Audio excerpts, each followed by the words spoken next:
Complimenti a questa orchestra che ha suonato Malagueña, un brano bellissimo.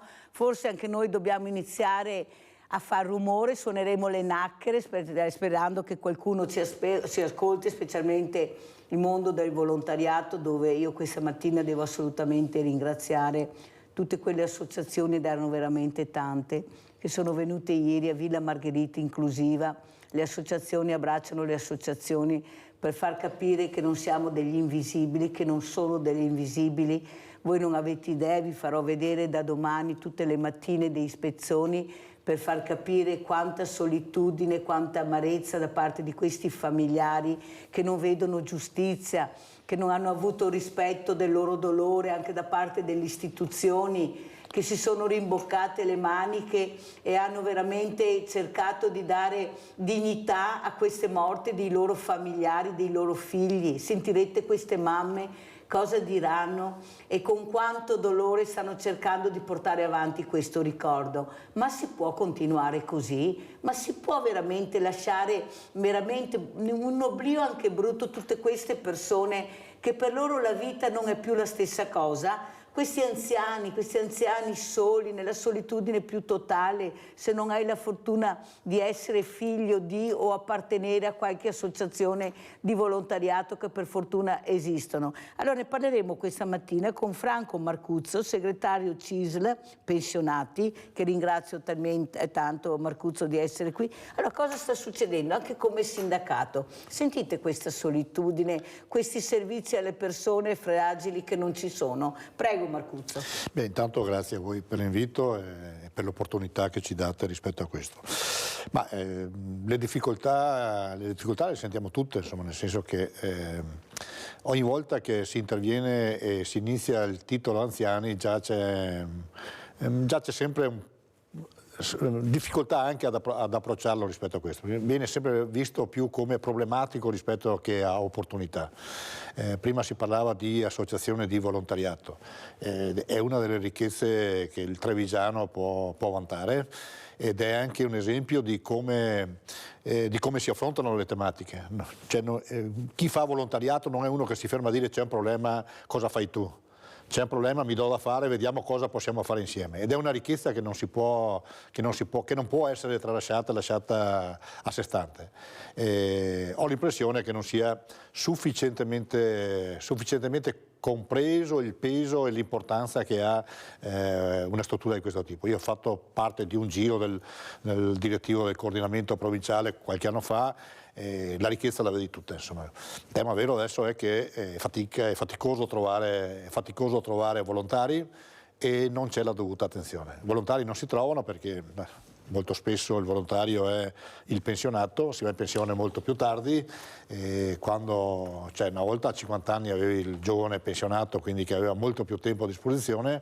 Oggi prima ai 62 anni mediamente non c'è nessuno dei pensionati, perché molto spesso adesso, siccome i figli si fanno tardi, diventano nonni in quel periodo e quindi hanno anche magari necessità organizzative familiari, c'è tutto un insieme di cose per cui il volontariato sta calando numericamente, ma sta calando anche, questo è brutto, come attenzione.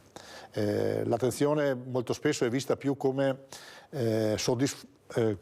l'appagamento di un bisogno piuttosto che il riconoscimento di un ruolo, credo che su questo complimenti a voi che li mettete insieme, insomma, nel senso che è un passaggio, il senso di solitudine che hanno molto spesso anche le associazioni è forte. Abbiamo Rino da Rovigo, ciao Rino, numero 1 stamattina. Ogni tanto dai. Niente, io hai detto prima di fare rumore, ho visto l'altro giorno che hanno dato la laurea alla ragazza purtroppo che è mancata, la Giulia, sì. Io conoscevo il papà che abitava qua in provincia di Rovigo e hanno fatto una festa enorme, ho visto anche qua il Censer di Rovigo che hanno fatto un gran rumore perché c'era tanta gente, è stata una cosa tanto commossa, è stato bello.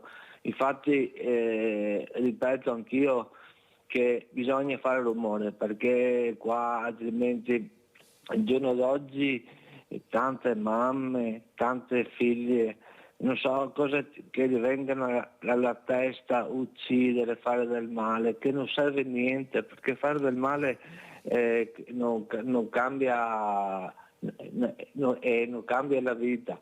Comunque ti ripeto che non è giusto che ci sia un mondo così rovesciato, che stanno rovinando tutto, adesso specialmente Rovigo, che si è ritirato anche il sindaco Edoardo Gaffeo, per cui sì, che abbiamo avuto anche ospite, sì. Sì, e infatti Edoardo Gaffeo a Rovigo non c'è più, si è ritirato. Purtroppo, ma non è colpa sua, perché c'è tutta la gente che lo circonda, per cui mica lui è il primo cittadino di Rovigo, ma tutta la gente che lo circonda che dicono sì, lo devi fare, non lo devi fare. Un'altra cosa me la voglio ricordare, mi sono dimenticato. Ti ricordi tanto tempo fa che eri venuta a Rovigo, quel famoso posto che c'è scritto cerchio personale? Sì, mi ricordo. C'è ancora. C'è ancora. Prova a porti la domanda il perché, poi lo chiederemo anche a Marcuzzo. Sì, ma dico, sì, tu mi chiedi un perché, però non è giusto, quel posto lì vuol dire che stanno prendendo in giro, che dicono non c'è lavoro, il lavoro c'è, ma vuol dire che quella lì, per me, come che ha fatto quella ragazza che è venuta da te, che non la pagavano, vuol dire che diciamo che c'è questo perché, comunque quello lì sta prendendo in giro la gente che purtroppo ha bisogno di lavorare. Hai fatto bene, grazie Rino di ricordare anche questo. Grazie veramente Rino di cuore, perché veramente sono cartelli che ingannano. Perché spesso, vero Marcuzzo, non sempre è proprio vero che non si trova personale, bisogna vedere oltre alla domanda e all'offerta che viene anche fatta, o sbaglio Marcuzzo? È un insieme di fattori. Molto spesso si cerca la persona brava a basso costo e credo che insomma di stupidi a questo mondo non li trovi tutti i giorni, insomma, quindi quando tutti i mestieri vanno adeguatamente retribuiti e vanno messi nelle giuste condizioni. Altro aspetto è, oltre agli aspetti contrattuali, sono anche degli aspetti sociologici, cioè abbiamo una natalità che cala e quindi meno figli. Nessuno di noi si dà da fare, si impegna per creare un futuro da operai per i propri figli. Tutti, se possiamo, li mandiamo a scuola, tutti pensiamo di fargli partecipare alla scala gerarchica, quindi del salire, e mancano le attività a livelli più bassi. Ma perché Marcuzzo, l'operaio, che è la spina dorsale, è sempre stata la spina dorsale del paese, deve essere visto come una persona che fa un lavoro che non è qualificativo? Ma non è vero. Non è vero questo. In realtà è l'opposto. Cioè, esatto. Se tu vai in qualsiasi azienda, c'è ambizione magari di fare l'attività di centralinista e c'è pochissima ambizione del fare l'operaio. A livello di qualità, il nostro mercato regge perché abbiamo un sistema manifatturiero che riesce a creare valore aggiunto che in giro non c'è. È quello che giustifica anche i nostri alti costi. A fare questo non è il macchinario, non è la struttura, è proprio la persona, è l'intelligenza, è la capacità e la passione delle persone, però non sono valorizzati. Cioè socialmente l'operaio è considerato sì, ma chi è che ha fatto questo? Cioè non è colpa dell'operaio, no, diciamoci la verità. No, nessuna colpa dell'operaio, anzi è l'insieme delle cose che porta a nella scala sociale non è considerato, non è un qualcosa per cui ci sia una singola responsabilità, c'è un insieme di cose, per cui tu oggi a fare la differenza per le imprese è la capacità di trasformazione e quindi di valore aggiunto. Noi abbiamo il nostro tessuto industriale molto fatto di attività manifatturiera e il manifatturiero fa la differenza. Cioè il settore Veneto, il Veneto si contraddistingue perché riesce a fare cose che gli altri non fanno. E quindi si riesce ad avere una partecipazione dei lavoratori alla gestione e alla qualità del prodotto tale per cui nessuno riesce a competere che giustifica i nostri alti costi. Cioè, i macchinari si possono fare qua e si possono mettere in Cina. La differenza non la fa il macchinario, la differenza la fa il livello di trasformazione, però non è sufficientemente valorizzato. Cioè c'è poca propensione Anche a perché questo. ricordiamo che i grandi creativi, i grandi artigiani quasi tutti, o anche diversi industriali, erano operai. Madonna, È là nato il percorso loro, l'operaio. quasi tutto il nostro tessuto industriale è nato da chi, spesso dai migranti che sono tornati a casa, che avevano imparato qualcosa, hanno messo in piedi il piccolo laboratorio, poi sono cresciuti. Poi serviva un po' l'aspetto generazionale, sì, l'aspetto manageriale, su questo erano un po' carenti, c'è stato qualche problema, però dal punto di vista di intrapresa sono partiti degli operai buona parte delle nostre. L'altro aspetto è di tipo però sociologico, cioè se noi abbiamo una natalità che cresce e ci servono numeri, o prepariamo, ci mettiamo nell'ottica che bisogna avere più immigrati rispetto a, altrimenti dobbiamo decidere di avere meno offerte e quindi meno imprese. Cioè non c'è alternativa, il manifatturiero non è una cosa per cui... Anche l'agricoltura? Sì, no, ma sto parlando... No, ma dico, anche l'agricoltura abbiamo bisogno di persone dappertutto? In tutti i settori. Abbiamo Rinaldo da Venezia, se non cade la linea, vai Rinaldo. Ciao Mirella. Ciao. E buongiorno al tuo ospite. Innanzitutto siamo in Italia e purtroppo fanno le cose sbagliate. Perché? Innanzitutto i bambini che non nascono più. Perché? Perché come fai a mettere al mondo un figlio do? I ciapa 1.200 euro al mese, va bene, ne paga 800 di affitto, chi è che cresce i fiori? E in più i nonni sono un valore aggiunto per lo Stato, perché tutti i problemi più grandi li cavi non aiutando i fiori con denaro, perché che è piccola pensione però gli aiuta i fiori, gli tiene i fiori finché io va a lavorare o a scuola, ma non siamo buoni a capire che bisogna lavorare nel sociale e mettere in condizioni dei fiori giovani, che ne c'è tanti, dei bravi e bravissimi, mettere in condizione chi va messo a casa, perché non fa più case per la povera gente, li fa tutte case di seconda qualità per affittarle e guadagnare. Che il governo, come che vedeva lì una casa negli anni 40-50, perché chi fa case per gli operai, chi vede che fiori, che ne cresce in massa, in su come i funghi si trova nelle condizioni di poterli fare.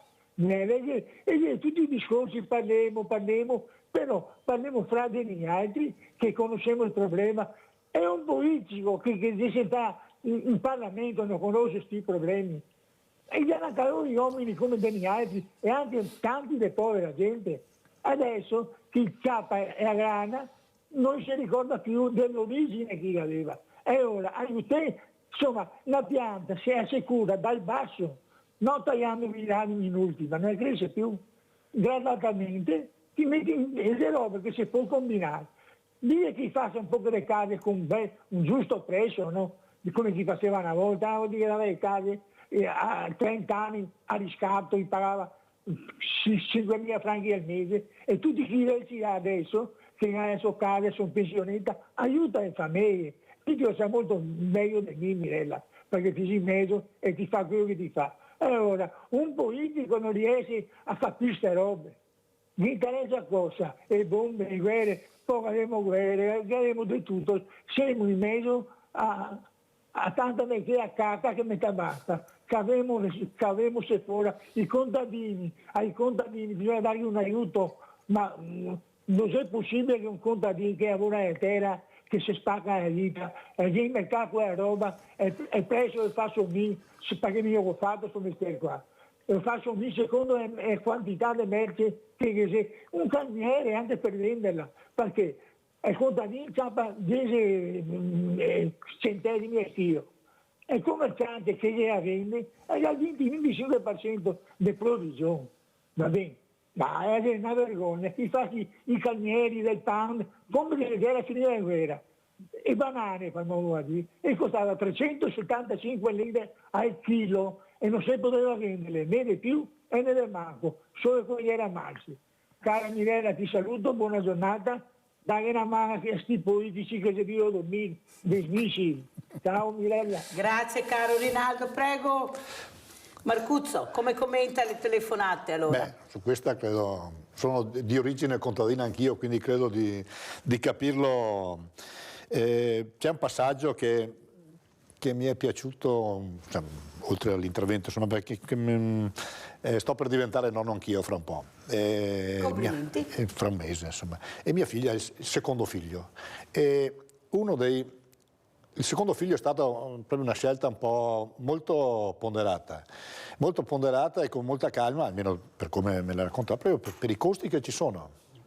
Cioè, quando sei in due devi lavorare, abita distante, quindi non abita a Mantova, quindi avrò qualche probabilità, poche possibilità, diciamo, di essergli presente costantemente, però cioè, quando hai il secondo figlio e devi andare a lavorare, c'è il problema del nido, c'è il problema del mutuo della casa, c'è il problema, cioè, è una scelta davvero... 500-600 euro minimo. Perfetto, cioè, hai mezza paga che va via solo là, insomma, sì. Oltre a tutto il tempo da dedicare per tutto il resto. Fermo perché abbiamo Antonio da Padova, stamattina voglio vedere come che va il centralino, vai Antonio!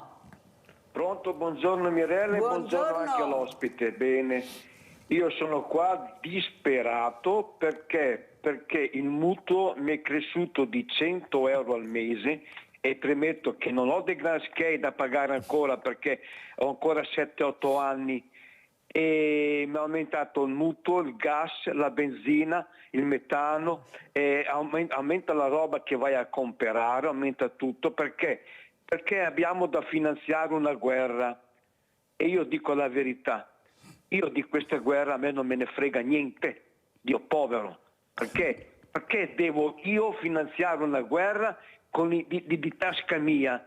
Ma io dico una cosa, ma quando dicono che le soddisfazioni del nostro governo europeo, urra, abbiamo trovato altri 50 miliardi da dare all'Ucraina, come avete trovato? Ma sono io che li tiro fuori, mica te. Ma non ho capito, ma per quale motivo che mi obbligate a finanziare una guerra che a me di questa guerra non me ne frega niente, Dio santo? Ma c'è un po', ma siamo diventati, come si può dire, ma siamo sotto una dittatura, perché tu imponi e tu si vede dopo il caos dei trattori. E io dico la verità, sono solidale coi trattori, hanno ragione perché hanno rimesso l'IVA sui territori, hanno tolto via anche le agevolazioni per il gasolio qui e là e hanno ragione. Questa Europa è governata, dico la verità, mi sembra di essere sotto a un tipo di mafia, o stai ai diktat che vogliamo noi o te mori, e questa è l'Europa e questa è la libertà che abbiamo. Difatti si è visto Orban che ha dovuto cedere, perché se non cedeva anche Orban con i finanziamenti all'Ucraina morivano anche gli ungheresi. Questo è il diktat. Io guarda, dico la verità, era meglio quando stavamo da soli, dico sempre, è meglio soli che male accompagnati. E qua proprio si vede, siamo mal accompagnati. Buongiorno e grazie. Grazie a te Antonio, come sempre. Allora andiamo a vedere anche questa pensione integrativa solidarietà Veneto CISL. Andiamo a Venezia, andiamo a sentire.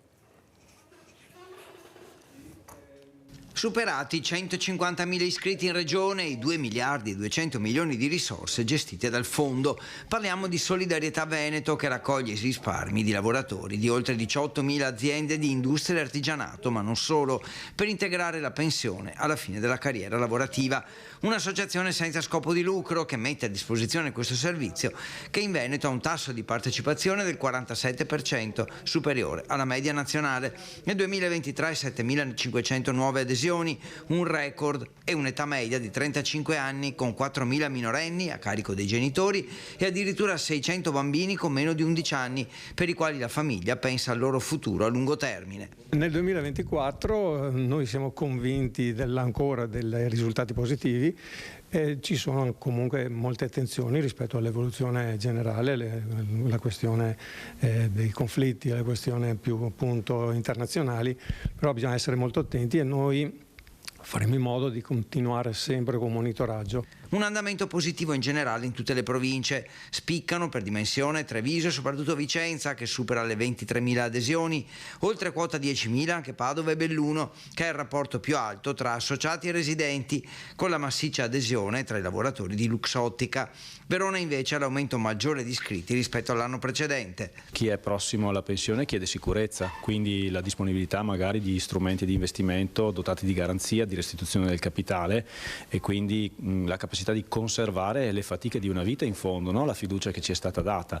Dall'altra parte gli aderenti più giovani ci chiedono capacità di assisterli nel lungo periodo. La preoccupazione è legata alla situazione geopolitica globale, alle guerre, alle tensioni, ma la capillare presenza sul territorio è una delle chiavi del successo, con l'alto numero di sportelli, ben 130, oltre a numerosi sportelli aziendali. Allora Marcuzzo, un servizio molto importante, lo commentiamo, prego. Credo che Solidarietà Veneto sia una delle più belle esperienze in Italia di previdenza integrativa. Cioè è nata dal territorio, è nata qua, Panto era una delle aziende che aderiva a questo tipo di progetto. È nato, così ricordiamo anche Giorgio Panto. Anche Giorgio Panto, sì. È nato proprio nella provincia di Treviso, contrattando fabbrica per fabbrica, oltre agli aumenti contributivi anche una parte di soldi da accantonare per la pensione, perché è iniziato inizio anni 90 e quindi da un sindacato lungimirante quando era la CISL che ha pensato che la prospettiva di natalità, meno figli che nascono, gli anziani che vivono sempre di più, comporta anche meno risorse disponibili e più costi finali e quindi bisognava mettere in piedi un meccanismo che creasse le condizioni a coprire questo gap. È nato azienda per azienda, oggi è diffuso in tutto il Veneto, era partito solo con il settore del legno e adesso riguarda tutti i lavoratori del Veneto, escluso il commercio. Aderiscono a questo tutte le aziende, tutti i settori, dall'industria all'artigianato. Partecipano a questo fondo tutte le organizzazioni sindacali, esclusa la CGIL che ha deciso di non entrarci, essendo un fondo regionale. Per loro i fondi, almeno per quello che si è capito, hanno senso solo a livello nazionale. È uno dei fondi esempio a livello europeo per come è gestito e per come vengono seguiti gli utenti, nel senso che chiunque può rivolgersi al fondo trova un funzionario, un volontario, qualcuno in tutte le sedi della provincia di Treviso in qualsiasi momento. Quindi c'è un rapporto diretto tra fondo e tra socio e fondo immediato, veloce. Ho fatto parte anch'io, adesso ho riscattato un po'. Avete sentito l'importanza di conoscere anche queste realtà che abbiamo nel territorio. Allora andiamo a vedere anche invece, che è una cosa molto importante, queste bollette mercato libero per i pensionati. Andiamo a sentire e poi commentiamo con Franco Marcuzzo CISL. 10 gennaio e 30 aprile 2024 sono le due date da ricordare per il passaggio dal mercato tutelato al mercato libero, rispettivamente per gas ed energia elettrica. Al momento sono ancora 9 milioni gli italiani che non hanno scelto, di questi la metà rientra nella categoria vulnerabili per la quale è prevista una deroga. Tutti gli altri invece sono chiamati a scegliere il proprio gestore. Per chi non lo farà entro i termini previsti, per quanto riguarda il gas ci sarà una proposta placet. Rimangono con lo stesso fornitore. La bolletta sarà con i costi fissi, rimarranno gli stessi di prima, quindi che equivale a metà bolletta. La rimanenza andrà a mercato libero e sarà l'offerta che farà il proprio fornitore. Se gli va bene quella proposta, ok, altrimenti può decidere di cambiare. Diverso quanto accadrà da fine aprile per l'energia elettrica. Gli utenti che non hanno deciso a chi rivolgersi nel mercato libero, i propri nominativi verranno messi all'asta, quindi ci saranno i fornitori che presenteranno delle proposte, verranno messi all'asta e verrà aggiudicato a uno qualsiasi dei fornitori. Delineate le linee nelle quali gli utenti potranno muoversi, dalla CISL alcuni consigli soprattutto per i più anziani. Non fidatevi delle proposte eclatanti, cioè metà della bolletta è fatta comunque di costi fissi e l'energia tutti la comprano e quello è il prezzo più o meno, insomma. La proposta che noi facciamo è di rivolgervi a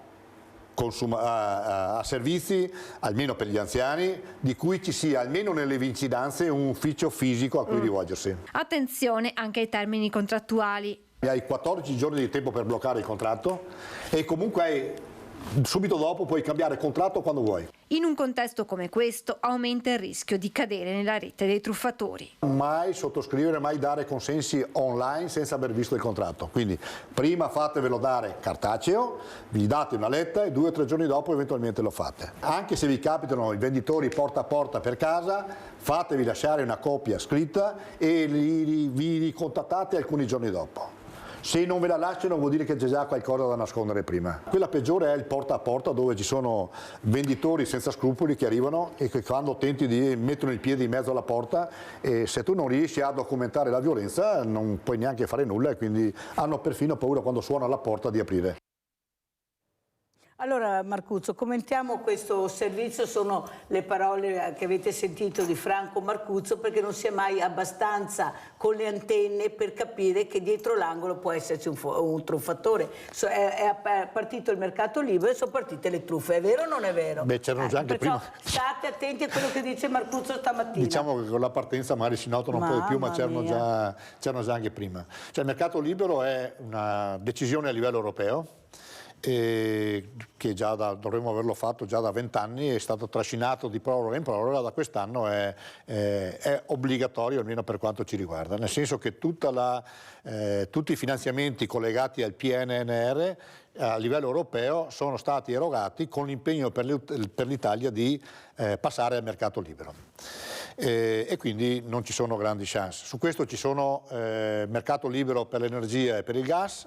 All'interno di questo si è salvaguardata le categorie quelli vulnerabili, le categorie più deboli.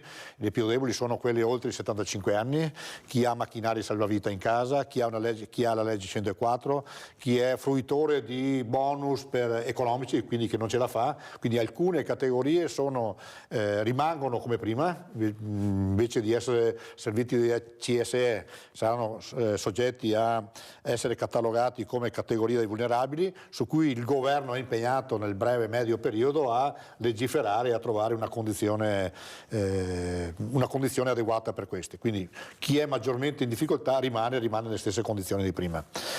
E non è che però i prezzi del mercato tutelato sono fatti sulla media dei costi, quindi il grosso impatto che abbiamo visto è stato quando è capitata la guerra dell'Ucraina. E in quel caso c'è stata l'impennata dei costi, e in quel caso chi è stato maggiormente tutelato sono stati quelli al mercato libero, perché magari facevano i contratti fissi 2 anni, nessuno aveva previsto la guerra, e chi è stato nel mercato tutelato si è trovato i prezzi alle stelle, compreso il sottoscritto, e chi era nel mercato libero a continuare a pagare per poco per 2 anni. Però sono casi limite, insomma, nel senso che non è una cosa standard.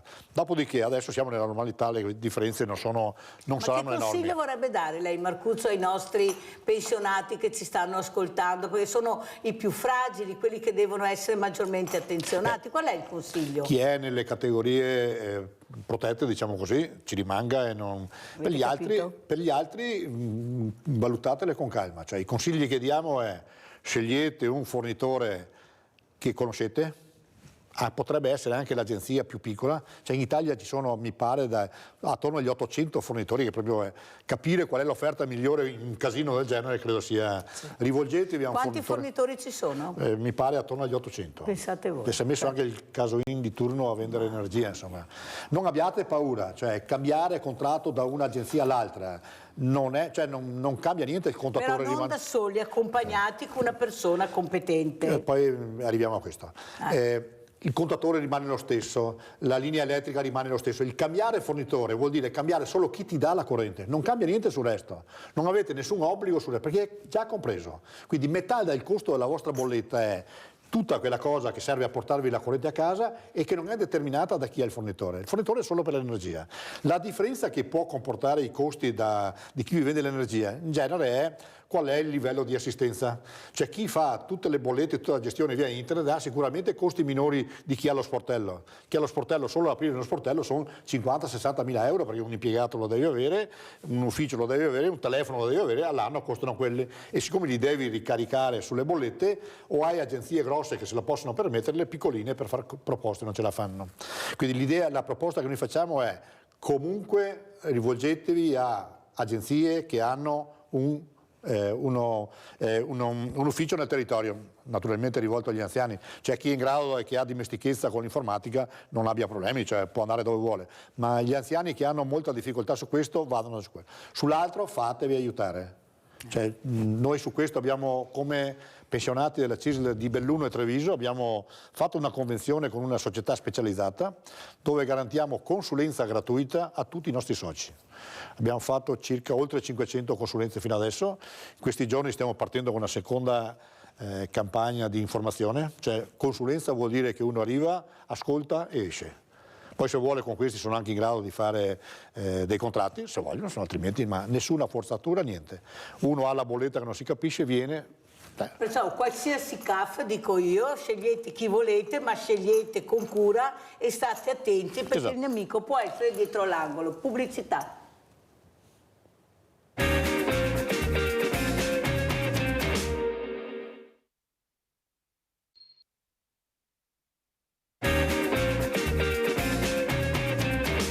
Con Franco Marcuzzo, segretario CISL, pensionati. Abbiamo in linea Maria da Bovolenta. Ciao Maria.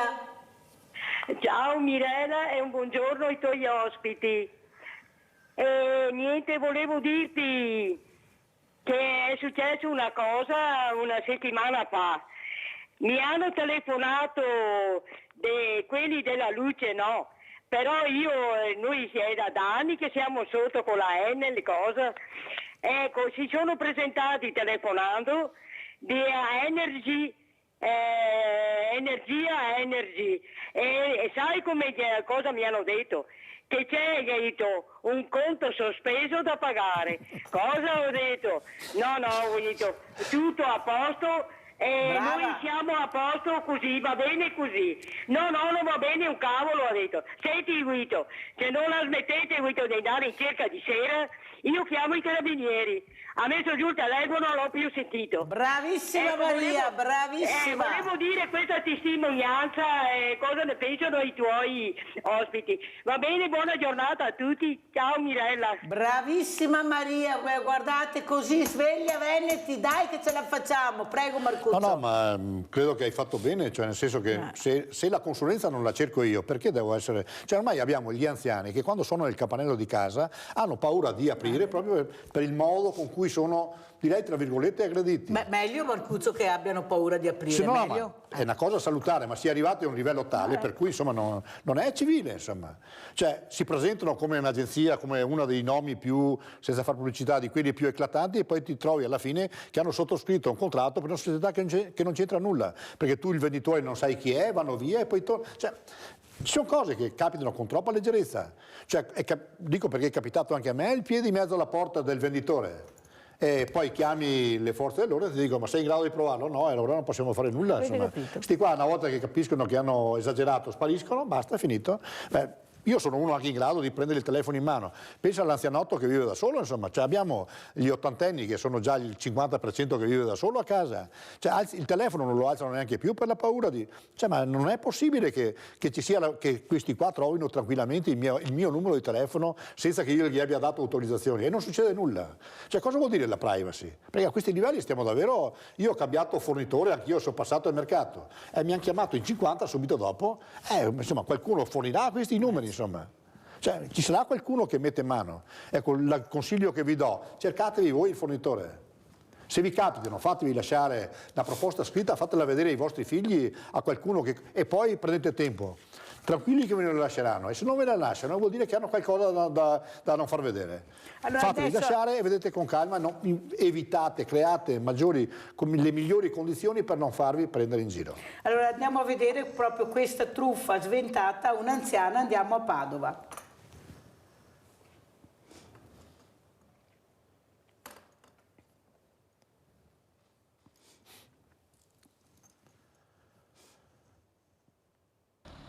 Hanno notato un ragazzo intento a parlare a lungo al citofono dell'abitazione di un'anziana in via Foscolo a Padova. Due passanti insospettiti per questa scena hanno allertato subito i carabinieri, permettendo così di evitare l'ennesima truffa. I militari hanno identificato un ventenne napoletano. Il ragazzo voleva entrare nell'abitazione dell'anziana.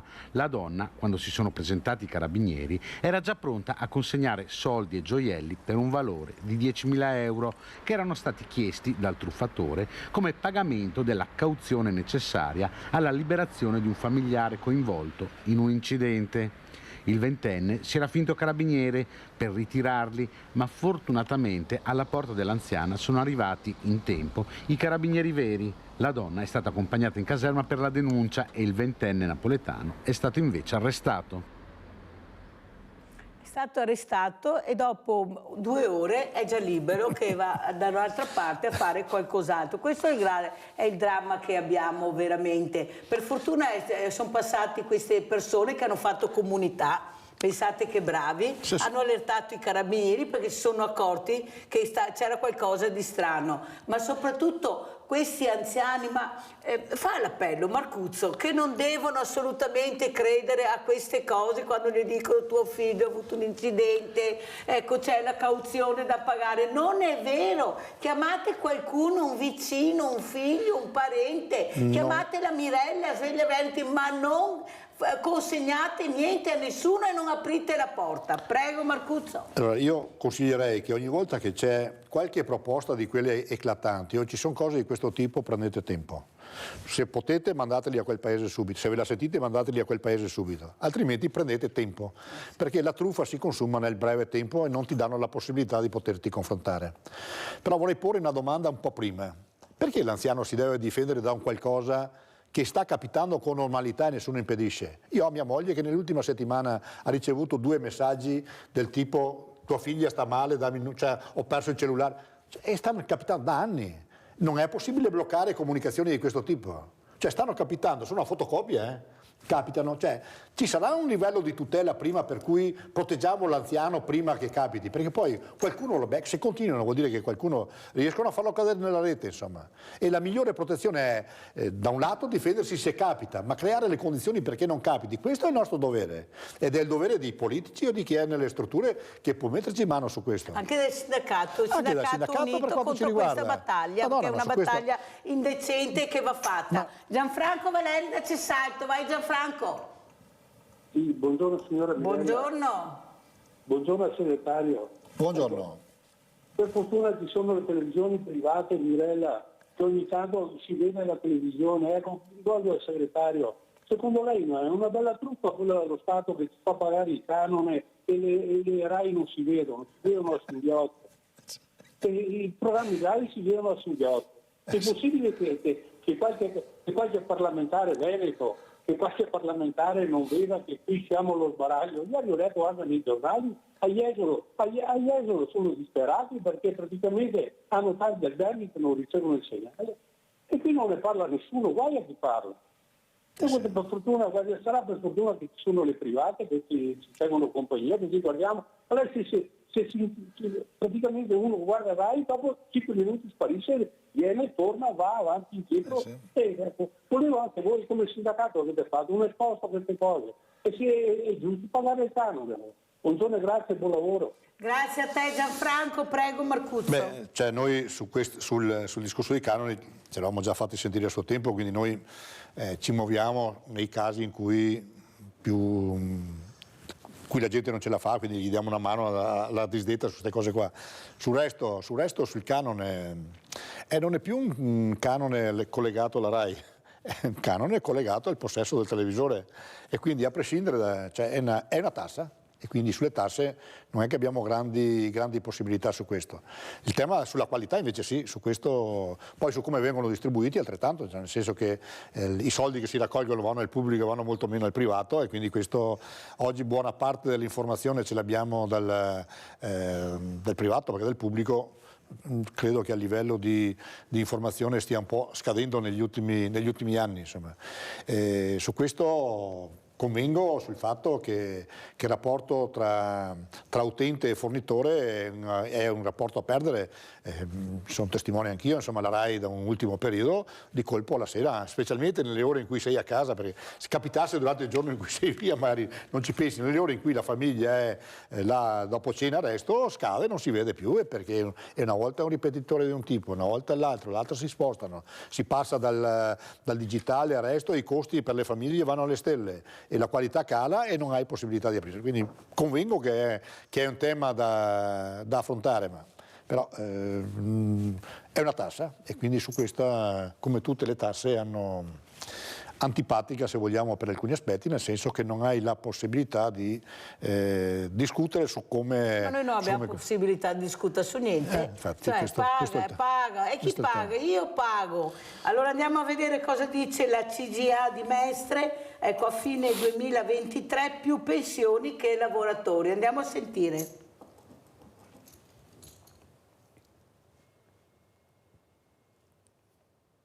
Più pensioni che stipendi. Se a livello nazionale il rapporto ormai è di 1-1 e nel Mezzogiorno c'è già stato il sorpasso, il Friuli Venezia Giulia è tra le regioni che presenta ancora il saldo positivo, più 14.000, nel confronto tra il numero delle pensioni erogate e quello degli occupati registrato nel 2022.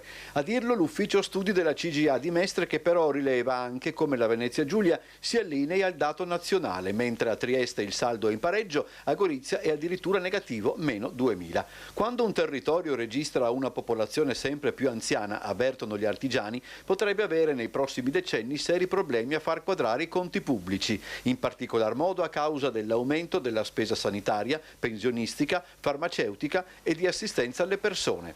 A Pordenone e Udine gli occupati superano il numero delle pensioni erogate. A Trieste e Gorizia invece la situazione è di segno opposto. Ormai abbiamo più pensioni che occupati. E nei prossimi anni la situazione è destinata a peggiorare ulteriormente. Per evitare che la sanità, assistenza e previdenza implodano, bisogna incentivare l'occupazione femminile, aiutare di più le mamme giovani, le famiglie con figli e i minori. Va altresì segnalato che con una presenza di over 65 molto diffusa, alcuni importanti settori economici potrebbero subire contraccolpi negativi. Con una propensione alla spesa molto più contenuta della popolazione giovane, una società costituita prevalentemente da anziani rischia di ridimensionare il giro d'affari del mercato immobiliare, dei trasporti, della moda e del settore ricettivo. Allora Marcuzzo, come commentiamo questo servizio molto importante? Eravamo a Trieste, abbiamo parlato di Friuli Venezia Giulia, ma tutto il mondo è paese, prego. Una specificazione sui dati, lui ha parlato di pensioni, non di pensionati. Ecco, molto spesso, e questo è abbastanza facile che ci sia superamento, nel senso che molto spesso ci sono pensionati con 2 o 3 pensioni. Non sono i nababi di turno, c'è chi ha la pensione minima, ha la reversibilità del marito e magari ha qualcosa di invalidità o guerra, qualcosa. Sono quelle cose per cui i numeri crescono ma le persone rimangono. Diciamo che il livello è preoccupante, parlavo prima di Solidarietà Veneto, non a caso ci siamo partiti 30 anni fa prevedendo questo, quindi alcuni accorgimenti li stiamo mettendo in piedi, però questo è un tema importante, cioè o noi recuperiamo dal punto di vista di natalità, parliamo come, altrimenti il tema si pone, cioè meno figli e più anziani vuol dire meno entrate e più uscite tradotte in termini economici, e per gli anziani è un problema doppio, non c'è solo un problema di quanti contributi paghi per le pensioni, buona parte della spesa sanitaria riguarda gli anziani, la spesa sanitaria si paga con chi paga i contributi prima, se cala chi paga i contributi ci sono problemi e quindi da un lato sta calando là e sta crescendo chi ne ha bisogno di questo, quindi è un dramma che va affrontato quindi hanno ragione gli artigiani a evidenziare questo. Madonna. Livio da Padova, ciao Livio. Mirella, ciao, e saluto anche il rappresentante della CIRL di Treviso. Dunque, questi reati odiosi di questi anziani che vengono contattati e viene loro detto che il figlio, il parente, il padre, eccetera, ha subito un incidente e loro bisogna che l'anziano versi dei soldi per la sua incolumità, eccetera, sono dei reati veramente odiosi. Infami. Però loro agiscono sull'emotività dell'anziano. Ci sono chissà quante telefonate fanno in un giorno, magari una su 100 ne va dritta perché gli altri 99 sono anziani ancora lucidi, che hanno una capacità di ragionare, di controllare le loro emozioni. E questo è proprio un reato odioso, capisci? E mi meraviglio che sia stato rilasciato questo. Ma io non riesco a capire, non so, è una cosa assurda. rilasciare immediatamente persone che si macchiano di questi reati odiosi. Purtroppo è così, è una realtà. Queste persone sono dei vermi, dei miserabili che andrebbero tenuti almeno diversi giorni in galera, e poi purtroppo per le leggi che ci sono in Italia non sono punibili, e questa è la realtà, la triste realtà. Grazie. Grazie a te Livio. Allora come concludiamo? Io direi che sono reati infami più che... rubare a uno che non è in grado di difendersi rispetto a questo, mi pare una cosa vergognosa che capiti e che... Allora, di quello che noi conosciamo però bisogna tenere presente che siamo in una regione in cui l'orgoglio fa la sua parte e molto spesso chi è truffato tace. Un po' perché ha paura di far brutta figura con i figli, un po' perché ha paura di sentirsi... di quelli che noi sappiamo ho l'impressione che sia una minima parte rispetto a questo. Torno al ragionamento di prima. Uno è colpire il colpevole la giusta pena rispetto a... ed è un ragionamento. Dall'altro però il tema è come fare ad evitare che questo sia una possibilità. Cioè io devo eliminare la possibilità a questi di poter continuare a truffare attraverso WhatsApp, cellulari, il resto su questo. Ci sarà una tracciabilità su questo? Cioè è uno dei reati più infami. Cioè vai a rubare, se lui diceva prima 1 su 100, ma quell'1 su 100 è il peggiore dal punto di vista umano, insomma, dal punto di vista di caratteristiche, quindi colpisci il più debole ancora e dovrebbe essere una motivazione in più per metterci in mano. Quindi non me ne frega molto, passatemi il termine, di quanta pena ha quello, mi preoccupa di più che si continui a farlo. Cioè, l'esperienza dovrebbe insegnarci a come fare ad eliminare le possibilità rispetto a questo.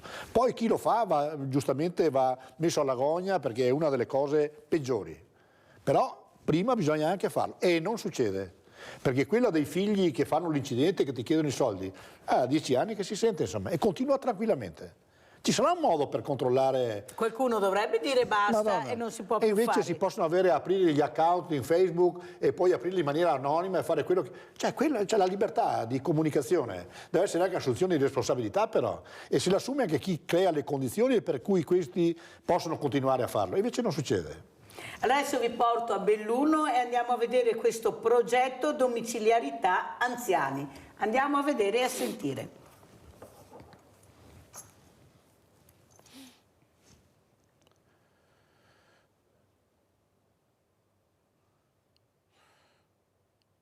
Alla base è un'indagine conoscitiva per capire e definire il target della popolazione anziana, quindi indirizzare il servizio, poi l'operatività sul campo con un'equipe composta da tecnico della prevenzione, terapista occupazionale e fisioterapista. Belluno, Limana, Longarone e Ponte nelle Alpi, l'ambito territoriale del progetto Sicuri e a lungo in casa propria, finanziato dalla Fondazione Cari Verona che ha come capofila la Sersa di Belluno. Questo è un progetto lungimirante che cerca di portare delle soluzioni all'interno dell'abitazione dei cittadini, perché questi anziani vivono da soli o comunque in situazioni di fragilità e hanno la necessità di conoscere i rischi e come anche superare questi rischi. Fra novembre e dicembre 800 over 65 hanno aderito a un'indagine telefonica condotta dall'AN Servizi per conto del Circolo Cultura e Stampa bellunese.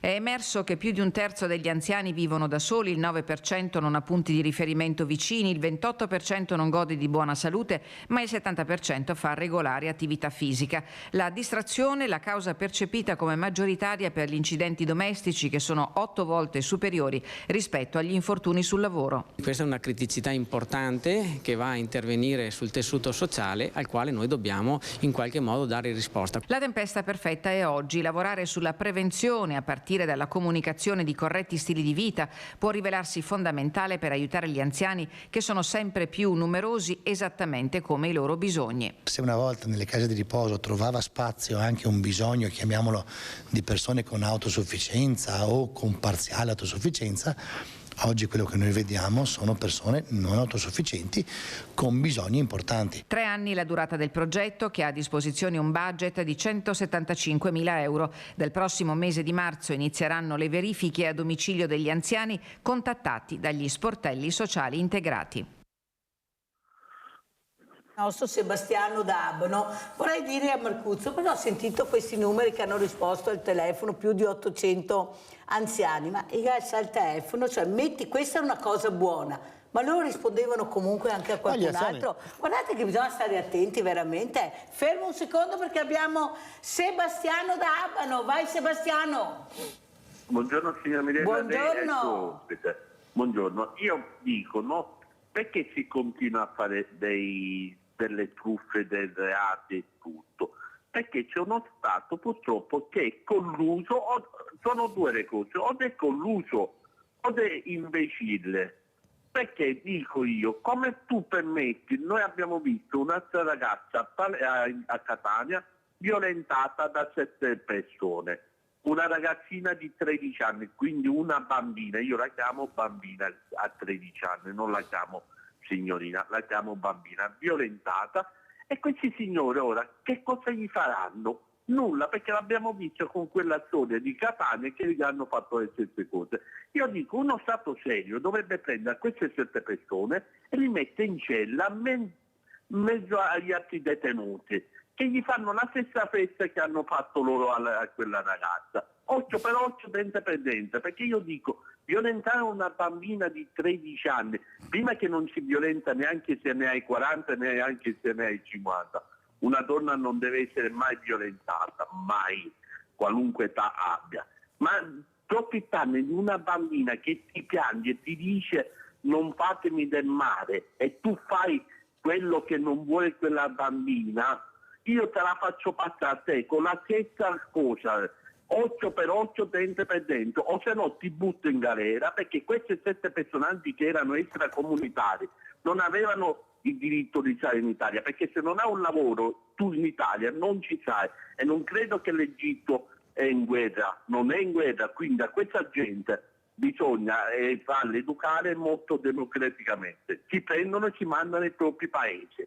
Chi viene qua in Italia deve venire per lavorare e non per violentare una bambina di 13 anni. Vi ripeto, una bambina è bambina.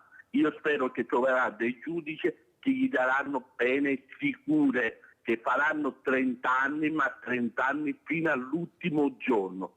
La ringrazio, signora Mirella, e mi scusi. Grazie Sebastiano. Allora ormai siamo in chiusura, come commentiamo e come ci saluta Marcuzzo? Beh, diciamo che questi sono reati schifosi, quindi commentare su questo credo che però ci sia necessità anche di tenere presente che l'80% dei casi di violenza delle donne capita all'interno della famiglia. Quindi oltre ai reati schifosi come questo dovremmo anche porci noi qualche domanda su come ci rapportiamo su questo e su come il diritto alle donne di autodeterminare un po' almeno la propria vita, il rispetto. Quando si usa violenza credo sia uno dei livelli più bassi. Poi quando capita una tredicenne, io ho 2 figli, quindi non so, non voglio neanche immaginare qual è lo stato d'animo della persona, perché sarà rovinata per una vita intera, si sentirà proprio violentata in tutti gli aspetti, non è solo un problema fisico. Vabbè, lasciamo stare. Per il resto credo che, intanto bene la trasmissione di oggi sulla cosa. Il tema importante è che siamo, specialmente gli anziani, in una situazione abbastanza particolare, cioè nel senso che tutte le tematiche che stanno venendo avanti ci stanno vedendo parecchio in sofferenza, ed è uno dei momenti in cui invece gli anziani dovrebbero stare molto di più insieme e non pensare di muoversi da soli. Che appello facciamo prima di salutarci, Marcuzzo? L'appello è che quando avete dei problemi rivolgetevi a chi ne sa qualcosa più di voi, a persone di cui vi fidate, non fatelo, non vivete i problemi come un problema vostro.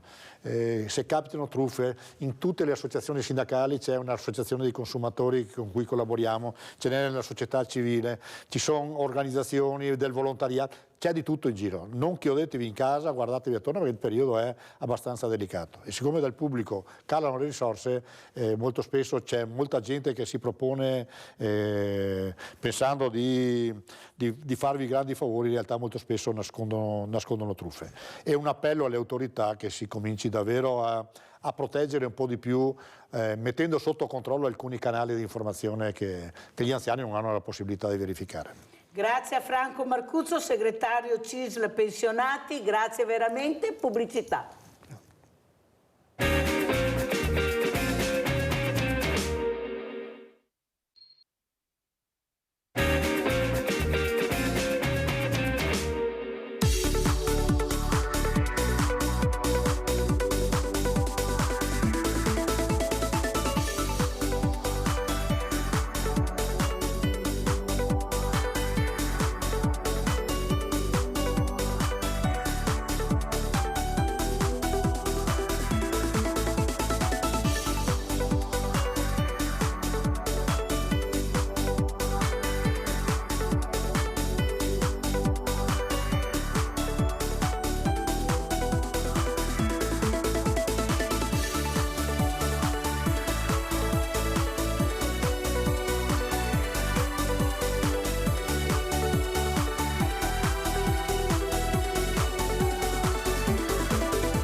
Ed è partito ed è arrivato il carnevale ogni scherzo vale, la politica si sta facendo di quegli scherzi, avete sentito cosa ha detto anche Franco Marcuzzo della CISL. Adesso vi presento altri due graditi ospiti, abbiamo in presenza Marco Tappari, presidente Casa di Riposo Villa Belvedere di Crocetta del Montello, e abbiamo collegato da Cittadello Luca Pierobon, sindaco di Cittadella, secondo mandato Lega. Grazie anche a lei, sindaco, di essere qui. Allora partirei proprio da lei, sindaco, ma che carnevale sta succedendo in politica? Gente che passa da una parte all'altra, non mi trovo più, vado da un'altra parte, dopo torno indietro. Va bene che a carnevale ogni scherzo vale, ma alla fine che scherzo ci ritroveremo? Sindaco Pierobon, cosa ci racconta? Prego. Beh, buongiorno Mirella, grazie dell'invito, buongiorno al tuo ospite e a tutti naturalmente i tuoi telespettatori che ti seguono quotidianamente. Ma io mi meraviglio che vi meravigliate, perché penso che noi che seguiamo la politica da tanti anni, io sono entrato giovanissimo in politica, cioè, sono cose ordinarie, cioè il cambio di casacca e poi ricambiare la casacca nuovamente è cosa quotidiana ormai da sempre. E la cosa bella sarebbe chiedersi il perché uno fa una scelta di questo tipo. E noi abbiamo una bellissima parola in Veneto che rappresenta in maniera molto precisa le motivazioni e si chiama carega, no? Tradotto in italiano sedia. E tutto qua è motivo, cioè perché uno cambia, come può uno cambiare soprattutto da un partito a un altro partito con ideologie completamente diverse? Semplicemente perché sta cercando un qualcosa che gli dia la possibilità di ritornare in politica e magari avere un posto di ruolo e magari anche ben retribuito. Ecco, io la vedo così. Io sono uno, l'ho sempre detto, che avrei sempre proposto il vincolo di mandato. Quando tu ti candidi, vieni eletto in regione o al Parlamento con un partito, nel momento in cui tu lasci quel partito devi dimetterti e lasciare il posto a qualcun altro, altrimenti le regole del gioco non sono mai fisse e quindi cambiano in continuazione. Ecco perché siamo uno degli stati che ha più governi negli ultimi 50 anni. E penso che a casa siano tutti d'accordo, compresa la sottoscritta, del vincolo di mandato, perché ci mancava anche il gruppo misto. Il problema è che poi sono foraggiati da noi perché li paghiamo noi e paghiamo persone che magari abbiamo votato su un partito e ce li troviamo da un'altra parte, e questo non è corretto, e ha fatto bene il sindaco Pierobon a evidenziarlo con la solita schiettezza e chiarezza con il quale parla. Allora, Marco Tappari, presidente Casa di Riposo Villa Belvedere Crocetta del Montello, questi diversamente giovani, anzi vi invito a vedere questa bellissima mostra, invito anche Tappari e anche Pierobon che abbiamo fatto a Villa Margherita Inclusiva, dove questi anziani sono raffigurati in base all'opera del quadro che si vede. È bellissimo, è stato apprezzatissimo, ma non ci credevano quando guardavano queste opere meravigliose. Non ho detto, sono proprio le persone che sono all'interno di questi istituti, perciò ringrazio anche qua l'ISRA e il direttore, in particolare Giorgio Pavan, per aver avuto assieme a tutta la sua squadra questa idea meravigliosa per dare luce agli anziani. Ecco, ma però abbiamo sentito che se ne sono veramente tutelati e supportati, hanno molte difficoltà. Abbiamo sentito quella tentata truffa, per fortuna i passanti si sono accorti, hanno arrestato sto delinquente che stava veramente truffando, avevano già preparato tutti i soldi, gli ori da consegnare, 10.000, avete sentito, in euro tra soldi e oro da dare a questo furfante che gli aveva detto che il loro figlio era in pericolo. Allora, come tutelare questi anziani? Poi non tutti vogliono arrivare in queste residenze per anziani, non tutti hanno la possibilità di pagare, dobbiamo anche dirlo, Presidente, qua la politica dovrebbe veramente dare un colpo, prego. Certo, buongiorno a tutti, intanto Mirella, grazie dell'invito. Cosa si può fare per gli anziani? Cosa può fare il mondo anche della politica per gli anziani? Un bel esempio secondo me arriva dal comune di Treviso e dal sindaco Mario Conte, che non so se avete letto i giornali i giorni scorsi, hanno avviato una bellissima iniziativa assieme a una cooperativa sociale che gestisce tematiche sociali, un corso proprio per le persone anziane antitruffa, cioè spiegano agli anziani a cosa fare attenzione, di cosa diffidare ed eventualmente anche a chi rivolgersi qualora ci siano dubbi su persone o possibili malintenzionati che vanno a chiedere in questo caso ori e soldi per le case. Ecco, questa è una bella... cambiamento dell'energia elettrica o del gas, anche qua tutto da dire. Ma è successo anche a mia mamma, voglio dire, quindi capisco la tematica e è positivo che i comuni comincino a interessarsi a questa fascia di età e a queste problematiche senza ombra di dubbio. Quindi bravi. Però Tapari, una cosa importante è anche capire che dovrebbe essere messa in atto quella privacy che tutti gridano a gran voce ma che viene poco ascoltata. Io devo essere tutelato, io non posso avere una persona che entra in casa mia, come avete sentito Marcuzzo, addirittura col piede perché io non potevo chiudere la porta.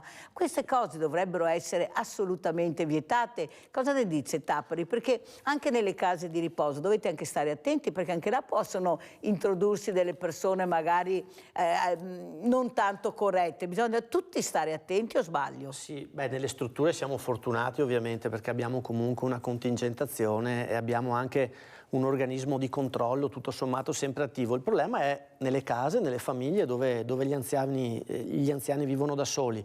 E il primo passo da fare, Mirella, per poter arrivare poi a una soluzione, secondo me, è quello comunque di invitare gli anziani a segnalare queste situazioni in tempo reale a un familiare, se ce l'hanno, a un figlio, a un nipote. No, però fermo Tapari, non è proprio così. Io non voglio citare San Donà di Piave perché tutto è così. Però anche all'interno di questi istituti molto importanti ci dovrebbe essere un controllo esterno, all'improvviso, senza nessun preavviso, per vedere come funzionano. Perché abbiamo visto, e non è solo il caso di San Donà, abbiamo visto diversi casi di anziani maltrattati, violentati, cioè ne basta uno per rovinare tutto il lavoro che state facendo. È vero. Però questo. anche qua un controllo dovrebbe esserci, o sbaglio? Prego. Ma sono d'accordo, Mirella, io poi sono favorevole anche a un regime di controllo, anche a sorpresa, perché voglio dire,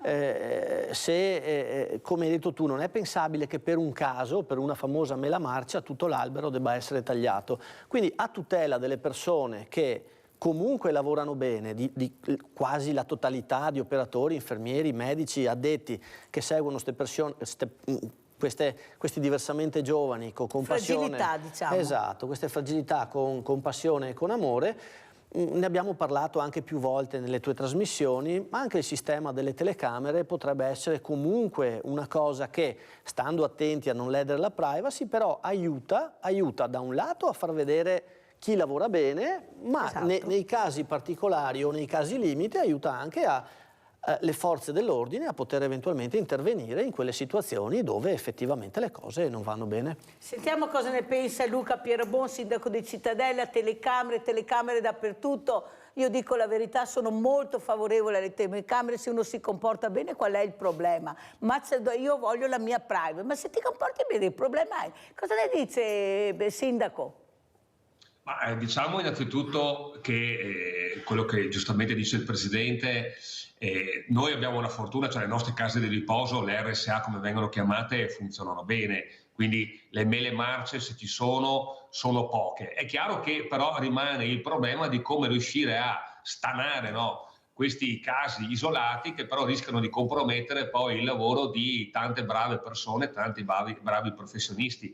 Le telecamere sicuramente sono un deterrente. Io non vorrei essere quel presidente che deve andare a discutere con la componente sindacale di come posizionare le telecamere, perché poi il problema è questo, quello di scontrarsi con una normativa che riguarda la privacy anche dei lavoratori, che io concordo con te Mirella, uno che non ha niente da nascondere non doveva avere nessun problema ad essere filmato quando fa il proprio lavoro, però le cose purtroppo non sono così semplici. È chiaro che però i parenti quando vanno a visitare l'anziano, e si spera che vadano a visitare l'anziano, perché dobbiamo ricordarci, no, che chi è in casa di riposo è chi ci ha permesso di avere un Veneto così com'è, di stare nella agiatezza, quindi persone che hanno lavorato per far sì che poi il territorio dove viviamo sia un territorio così. Questo ce lo dimentichiamo troppo spesso, e quindi già anche il contatto con i parenti, la presenza dei parenti, ci si accorge se c'è un qualcosa che non funziona, e quindi poi le forze dell'ordine logicamente sono un po' in difficoltà nell'entrare a sorpresa, perché quando si entra poi a sorpresa è chiaro che si fa fatica a beccare la persona, il malandrino, nel momento in cui sta facendo un comportamento non corretto, sta maltrattando l'anziano, eccetera, eccetera. È una questione molto, molto, molto complicata, è una questione che poi si rivede anche negli asili, nelle scuole materne, dove ci sono purtroppo maestre che non sono in grado di fare il loro lavoro, ma ripeto, sono pochissime, però sono quelle mele marce che all'interno di un cesto rischiano poi di rovinare la reputazione di tutti quelli che invece fanno. Sindaco, non dobbiamo mettere in pericolo nemmeno un anziano, un fragile, mai. Anche uno vuol dire che abbiamo perso la guerra se vediamo veramente queste cose. Ne basta uno, non si può tollerare una cosa di questo genere visto quello che si può fare. Abbiamo Adriana da Crocetta, vai Adriana. Buongiorno a tutti. Buongiorno. Vorrei sapere il suo ospite se si candida a qualche... È candidato sindaco? Ospite è candidato sindaco? No, penso. Sono 52 anni che abito a Crocetta, io non l'ho mai visto, quel signore là. Non te l'ha mai visto, Tappari? Bisogna che te veda Adriana, se no non sta bene. Bene, grazie. Adriana, dirò che venga a darti un salutino così lo vedi in carne ed ossa. Non l'ho mai visto, nel senso che si sta candidando per il sindaco di Crocetta. Volevo sapere se si candida. Ha detto di no per il momento, deve riflettere. La ringrazio. Deve riflettere. Vorrei dire una cosa sola, che se il prossimo sindaco che ci sarà Crocetta o sindaca, quello che sarà, vorrei che cercasse di tirare su un po' di giovani, perché di giovani qua che si interessano di associazioni come Trevisani nel Mondo, Società Parallele del Mutuo Soccorso, tante altre associazioni, non ce ne sono perché se ne lavano le mani. E dico, a un certo momento ci vogliono anche i giovani, presidenti dei Trevisani nel Mondo, tutte quelle associazioni che possono contare, insomma, ecco. Grazie, scusate, ciao a tutti. Grazie Adriana, grazie. Ecco, sono i Tappari che hanno voglia di conoscere, di capire chi siete, cosa fate. Hai fatto bene Adriana, prego Tappari. Ringrazio la signora. Devo dire che il tema che solleva è un tema reale, però, perché non solo nelle associazioni si fa fatica a trovare giovani, si fa fatica a trovare giovani dappertutto che si impegnino anche in realtà sociali o sociosanitarie come la casa di riposo. Io faccio sempre l'esempio dell'associazione dei volontari, no? Fino a qualche anno fa si trovavano volontari un po' di tutte le età, adesso si fa fatica anche lì. E devo dire che la componente dei volontari, che sia l'associazionismo o che sia in strutture come la nostra, è una componente importantissima, e quindi riavvicinare il mondo dei giovani a tematiche come questa è sicuramente una cosa intelligente da proporre. Non è proprio così. Dove riescono a fare questo? Alla Caritas. Noi abbiamo visto proprio un servizio a Treviso dove questo prete giovane ha capito l'importanza dell'inserimento dei giovani anche nell'accompagnamento dei diversamente giovani, anche nell'accompagnamento di persone, anche sotto tutela, diciamo così. Certo. Naturalmente diceva non devono fare niente, solo stare vicino a queste persone, certo, per riflettere, ecco, su quello che è la vita, il modo di comportarsi, fare comunità. Cosa ne pensa, Sindaco? Ma concordo con te, Mirella, i giovani non è che non ci siano nelle associazioni, anzi dipende da come l'associazione si propone verso i giovani. Se chi, diciamo, gestisce in quel momento l'associazione è capace di fare una proposta interessante per i giovani arrivano. Io sono fortunato come sindaco perché, a parte avere dei giovani in consiglio comunale, e questa è una cosa importante, ho tante associazioni che hanno tanti giovani, perché sono in grado, ecco, di attirarli con delle proposte interessanti e non possiamo nasconderci dietro un dito. I giovani hanno voglia di fare volontariato, no? Quando li critichiamo tanto che non hanno voglia, che pensano solo a fare altro, invece i giovani sono i primi a mettersi in gioco, se però gli si viene data l'opportunità di mettersi in gioco, ma l'opportunità anche di poter scegliere, di poter partecipare alla crescita dell'associazione, quindi con una prospettiva che poi possano loro a un certo punto diventare gli artefici dell'associazione stessa. Quindi sta tanto a chi è nel direttivo di queste associazioni di essere aperta, ecco, all'ingresso dei giovani, dandogli le possibilità di mettersi in gioco. Mirella D'Ariese Piodecimo, ciao carissima. Mirella, buongiorno al vicino sindaco. Volevo dire che quasi 3 anni fa mi è mancato un marito, no? E sono vedova. Dopo 3 giorni che è mancato, qua è arrivato il ladri, qualcuno di notte, e hanno raschiato tutto il spioncino della porta. Ho chiamato i carabinieri e mi hanno detto che non possono venire perché la porta dovrebbe essere stata aperta perché vengano. Insomma, c'ho tutto quanto il spioncino raschiato. Col taglierino non so come hanno fatto, ecco. Hanno tenuto mio marito perché non è possibile che su 3 giorni che è mancato subito arrivano, non so, c'è una delinquenza in giro che fa paura. Purtroppo la paura regna sovrana. E ci vorrebbe carabinieri che girassero il paese, a un paese all'altro, fare un giro o di giorno o di notte, fare un giretto, perché c'è dappertutto un casino così. Grazie Mirella, grazie della telefonata, un abbraccio grande, se hai bisogno chiamami, sai che io per voi ci sono e ci sarò sempre. Ecco, questa paura, sindaco, veramente comincia a preoccuparmi, non hanno più coraggio di mettere neppure fuori le immondizie alle 5 del pomeriggio.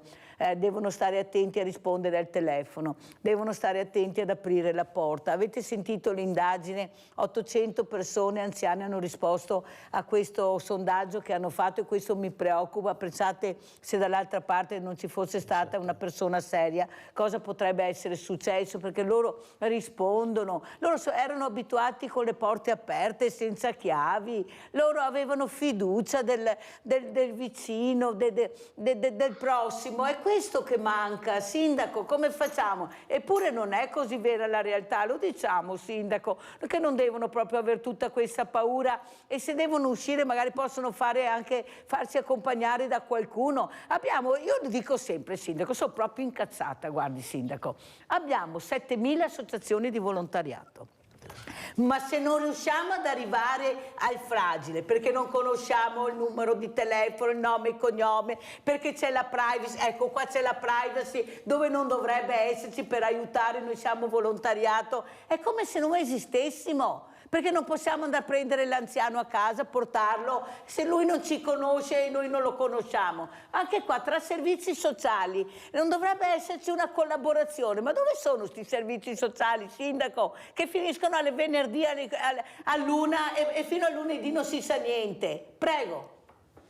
Guardi, la preoccupazione che ha un sindaco che diciamo, ci siamo resi conto che è una preoccupazione importante nel periodo del Covid, no? Una delle mie preoccupazioni più importanti era quella che accadesse qualcosa a qualcuno che viveva da solo, quindi una persona che non aveva famiglia alle spalle, eccetera, perché purtroppo il Covid, rinchiudendoci in casa, no, ci impediva, ecco, di prendere contatto con queste persone. Io quello che ripeto costantemente, perché è vero, i servizi sociali riescono a fare fin là, ma quello di cui noi abbiamo bisogno è una rete, no? Quello che c'era una volta, no? Una volta quando si viveva in una stradina, in un quartiere, tutti si conoscevano, e se qualcuno non alzava la persiana, non apriva il balcone alla mattina, qualcuno si preoccupava di questa cosa, perché stranamente, no, come mai questo non apre il balcone? Oggi non è più così, oggi c'è un disinteresse, ognuno testa bassa, va al lavoro, fa la sua vita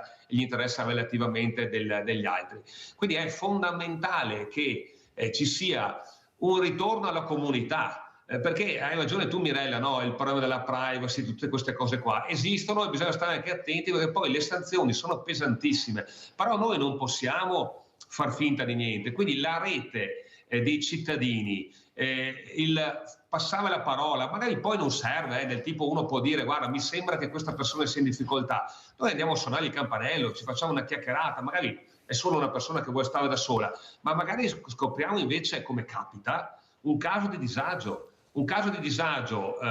diciamo sociale, che può essere quella del semplice rapporto umano, o ancora peggio un caso di disagio invece economico, dove persone che passano l'inverno senza scaldarsi. E guardate che noi abbiamo purtroppo, e qui glielo dico sempre alle persone, agli anziani che vengono a parlare con me, noi siamo una comunità, noi siamo una famiglia, quelli che hanno la possibilità devono aiutare quelli che non hanno la possibilità. Invece i nostri anziani hanno ancora paura a chiedere, a dire sono in difficoltà, datemi una mano, no? Perché c'è questa dignità che abbiamo noi veneti, che sembra quasi essere una sconfitta non riuscire ad arrangiarsi da solo.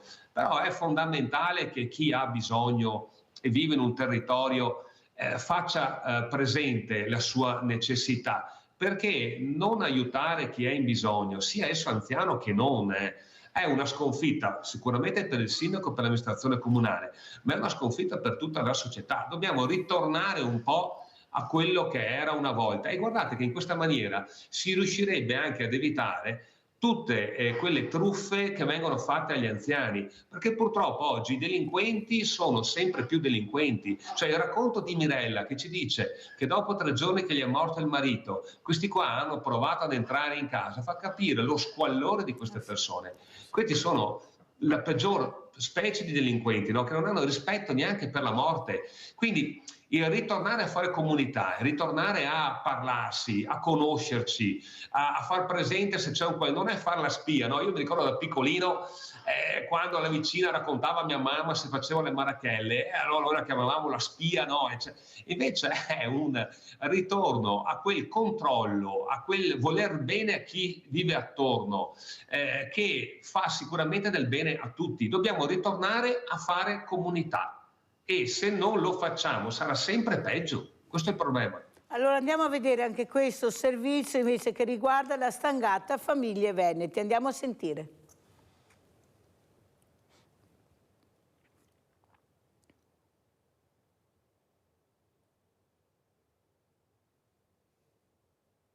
Tutti i giorni si vede qualche aumento in più e lo stipendio è sempre lo stesso e si paga tutto un po' di più, si fanno delle rinunce.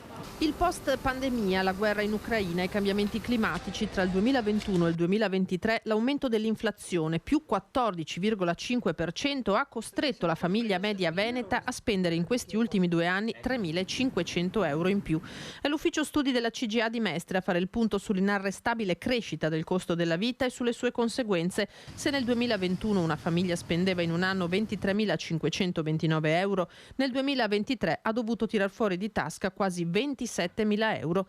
Zucchero più 61%, riso più 48%, olio più 45%, bollette della luce a più 93%, più 62% il gas e poi i trasporti, più 106% il costo dei biglietti aerei internazionali. Una perdita di potere economico tale non si verificava da fine anni 90. Ma le ricadute negative hanno interessato anche i piccoli negozi di vicinato, che a differenza della grande distribuzione hanno subito la contrazione delle vendite più preoccupante. Con il risultato che nei centri storici e nelle periferie aumenta il numero di attività chiuse definitivamente. Quanto alle famiglie sono state quelle più fragili a patire le conseguenze più pesanti. Le famiglie dove tirano fuori i soldi in più che servono? Ma io penso che chi non ha la disponibilità è costretto a indebitarsi in qualche modo, cioè non ci sono alternative, o si farà aiutare se a qualcuno, ad esempio i giovani, dalle famiglie, piuttosto che ci sono anche molti pensionati, da quello che si sa che aiutano i figli. Quest'estate ho fatto la stagione estiva a Jesolo, uno stipendio metà andava via per la spesa. Spesso vado al mercato, però è vero, nei supermercati è tanto aumentato il prezzo. Gli stipendi restano, non sono adeguati e la vita costa caro, mai tutto, e si cerca di risparmiare, però si fanno delle scelte e l'inflazione corre. Gli stipendi invece vengono abbassati e tartassati di tasse, Quindi però bisogna tirare fuori lo stesso sti soldi in più da pagare. Bisogna lavorare di più e non lasciarsi abbattere da questa situazione, ad essere più forti.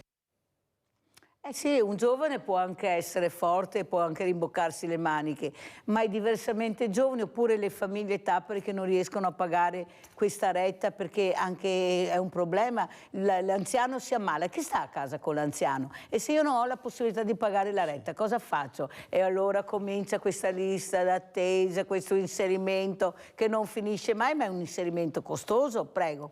Ma Mirella, mi permetto di segnalare un cortocircuito da un'intervista del servizio che hai appena mandato.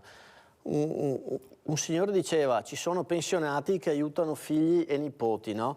E io mi trovo nella situazione dove invece ho qualche diversamente giovane che per pagare la retta e restare in casa di riposo ha bisogno del sostegno di figli e nipoti, che a loro volta sembrano aver necessità del sostegno di queste persone qui. Quindi è un cortocircuito davvero che va risolto. Aggiungo una cosa a quello che ha detto giustamente il sindaco di prima, che va segnalata secondo me, che è impensabile che tutto questo circolo, che sia a livello di servizi sociali o a livello di sostegno, vada in carico sempre agli enti locali, cioè comuni e strutture come la nostra, perché è impensabile che un comune oggi con le poche risorse che può gestire, senza tesoreria, senza cassa, debba anche farsi carico con i suoi servizi sociali di tutte le persone che hanno bisogno in paese. È veramente una situazione che va gestita a livello provinciale, regionale, nazionale, perché altrimenti i sindaci vanno in guerra con la lancia invece che andare col bazooka. Sindaco, non le sembra che in questo periodo si dovrebbe, voi poi che siete in prima linea come sindaci quasi tutti, che ci mettete la faccia, che cercate di arrivare anche nonostante la coperta corta a dare delle risposte, ecco, lei sa che lei è uno di quelli che io dico sempre anche come esempio di solidarietà. Ce ne sono altri, ma io li cito perché quelli che devono essere citati è giusto citarli e quelli che non devono essere citati non li cito di sicuro. Ma quello che io volevo capire, ma come fate che poi non siete ascoltati a livello nazionale? Ecco, queste risorse che dovreste essere voi averle per primi, perché siete quelli che conoscete il territorio, sapete i bisogni che ci sono, sapete dove incidere questo bisogno. Eppure io invito i sindaci qua e sono tutti disperati perché poi finisce che non ce la fate ad arrivare, perché non avete i fondi abbastanza o i progetti non vengono approvati. Cosa ci dice il sindaco? Ma anche qui, vedi Mirella, prima parlavamo del vincolo di mandato, un'altra cosa che io ho sempre proposto, ma che purtroppo è poco ascoltata, è quella che chi arriva a governare sia a livello regionale che anche in Parlamento dovrebbe aver fatto prima l'amministratore locale, perché così nel momento in cui va a fare delle normative che riguardano gli enti locali è ben conscio, ecco, di quali sono le problematiche che abbiamo come comune. Purtroppo il Covid e poi noi siamo con la famiglia, no? Lo diciamo anche prima, e quindi il Covid e poi le spese energetiche e poi l'inflazione è sicuramente intervenuta in maniera importante nei conti del comune. E come facciamo? Cerchiamo di fare economia, cioè cerchiamo di tagliare dove si può. È chiaro che nella parte sociale Cittadella noi non abbiamo mai tagliato nulla, anzi ci abbiamo sempre aggiunto, perché non possiamo permetterci di tagliare risorse che vanno al sociale. Fermo sindaco, perché abbiamo Angela, se no mi cade la linea, sa che sono diversamente giovani, io ci tengo. Angela da Venezia, vai Angela. Buongiorno, buongiorno, buongiorno a tutti. Buongiorno. Voi avete pienamente ragione, voi sindaci, perché veramente fate i salti mortali. E veramente bisogna, prima di andarsi a sedere su quei banchi là a Roma, veramente che si dovrebbero farsi la schiena invece di star seduti, perché tanti sono seduti e non sanno nemmeno di quello che parlano, di quello che dicono. Purtroppo la vita è così. Comunque abbiamo un'Italia che sta andando veramente male, perché abbiamo tutti questi extracomunitari che purtroppo ormai non se ne può più, veramente non se ne può più. Facciamo fatica noi a vivere, perché tutto questo è successo in tutti questi anni che è stata governata male l'Italia. Diciamoci la verità, è stata governata male da tutti, da tutti. Tutti venite, tutti siete bravi, diamoli da mangiare, li manteniamo, arrivano, li dobbiamo vestire, lavare quando si lavano, perché non si lavano. E una cosa voglio dire, ha sentito, signora, di quella ragazzina di 13 anni che cosa gli è successo? Certo. È una cosa, cioè io, sinceramente essendo nonna, ho detto, Dio mio, quella famiglia, in che situazione sta vivendo? E poi difendiamo una quarantenne che è andata su un altro paese a andare col martello per bastonare le persone. Siamo veramente caduti tanto in basso, molto in basso, signora. Io lo dico sinceramente, siamo caduti veramente molto, molto in basso e sarà difficile uscirne. Io ho quasi 80 anni, e vivo con 680 euro al mese, pago 350 euro, 370 di condominio, ma non chiedo niente a nessuno, non piango, non mi batto il petto e vado avanti con le mie forze e con la mia volontà. Grazie Angela di questa importante testimonianza che ci hai dato, un grande abbraccio, però bisognerebbe vedere anche nella maniera giusta, con occhi giusti, Angela, perché non tutto quello che viene visto è quello che veramente è reale. Una parte bisogna non dare la colpa a quella persona che ha necessità, ma a quello che è successo nel nostro paese per ridurci in questo stato. Ecco, è crollato questo castello di paglia, è crollato completamente, adesso i sindaci stanno cercando di rimediare, perché sono loro, gli altri sono tutti in campagna elettorale, lo dico io, sindaco Piero Bon, ecco, è la poltrona europea, è la prossima candidatura, mentre i problemi reali ce li hanno i sindaci che ogni mattina quando aprono l'ufficio e anche prima, perché vengono fermati al bar, per la strada, perché poveretti, anche da capirlo, io mi fermo col sindaco come fa lei per ascoltarli, perché non c'è altro, delle volte hanno solo bisogno anche di un po' di ascolto, però è grave la situazione, non ci sono strutture, non ci sono, quelle che ci sono anche obsolete, andrebbero anche ristrutturate, soldi non ce ne sono. Allora sindaco, cosa ci dice? Però per le grandi infrastrutture quelli si trovano sempre, non si sa il perché, ma per quelle ci sono sempre. Prego sindaco Piero Bon. Ma la signora Angela è il classico esempio dei nostri anziani che vivono nel territorio, quelli che con poco riescono a vivere.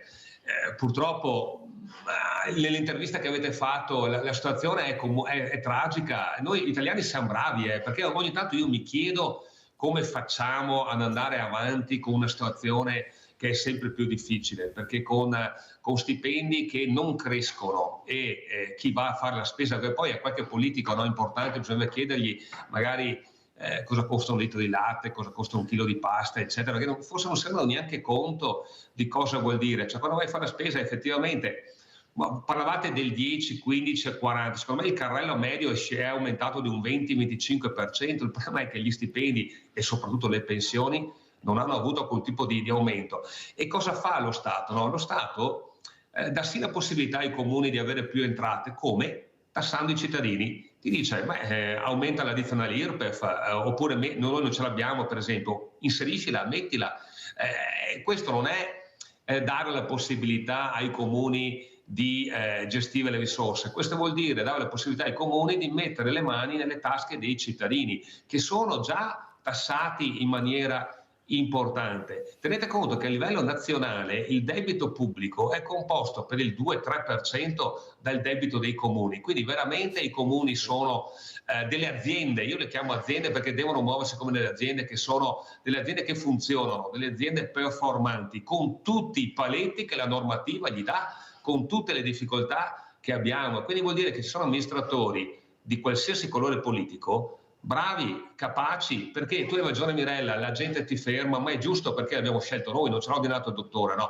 Ti ferma dovunque e ha bisogno anche della chiacchiera semplice. È anche vero che però siamo anche tra i più esposti alle critiche, perché se qualcosa non funziona, se qualcosa non va, la colpa è quasi sempre del Ma di solito sindaco. è più l'opposizione che il cittadino veramente a fare questo, perché il cittadino si fida di voi, tanto è vero che se seminate bene venite rieletti, questa è la verità. Vero, però quello che voglio dire è che ogni tanto abbiamo bisogno anche noi di qualche pacca sulle spalle e che c'è chi te lo dice. Ma questa ve la dà il mondo del volontariato, sindaco, che vi è vicino senza chiedere niente, ce l'avete a costo zero questo mondo enorme di volontariato, di associazionismo.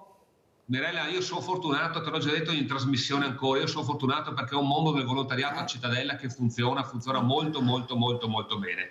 Quindi da sindaco non posso far altro che ringraziarli perché a semplice chiamata rispondono sempre. Allora adesso invece andiamo a vedere una cosa che ormai riguarda molti sindaci, sono tutti molto preoccupati, andiamo a vedere questi cartelli abbattuti, cartelli a 30 all'ora e poi sentiamo.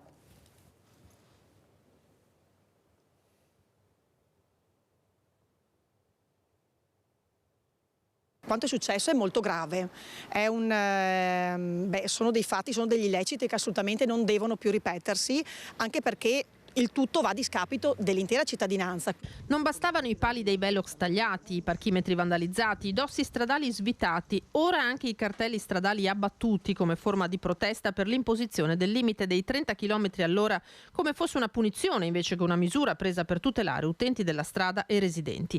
Via Cal Alta, Cappella Maggiore, 5 cartelli appena posizionati buttati giù nottetempo con un trattore come suggeriscono le impronte lasciate sul ciglio stradale. La sindaca Maria Rosa Barazza non usa giri di parole né conia epiteti.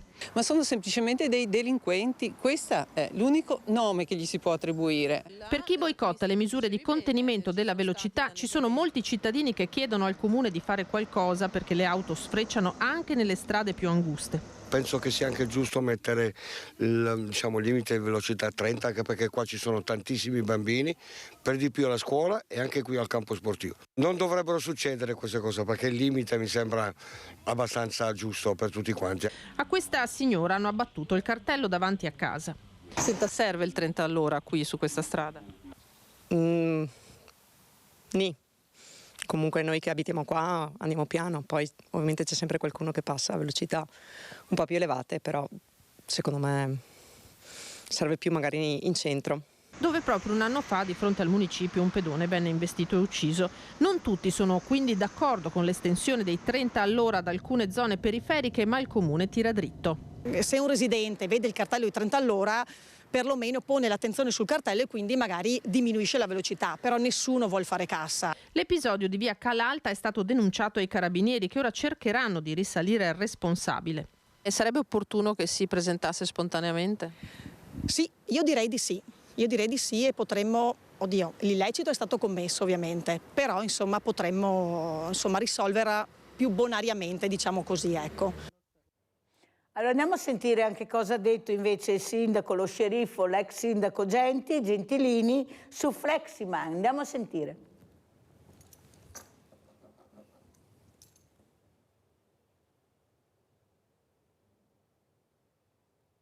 Cosa ne pensa di questo Fleximan che abbatte gli autovelox?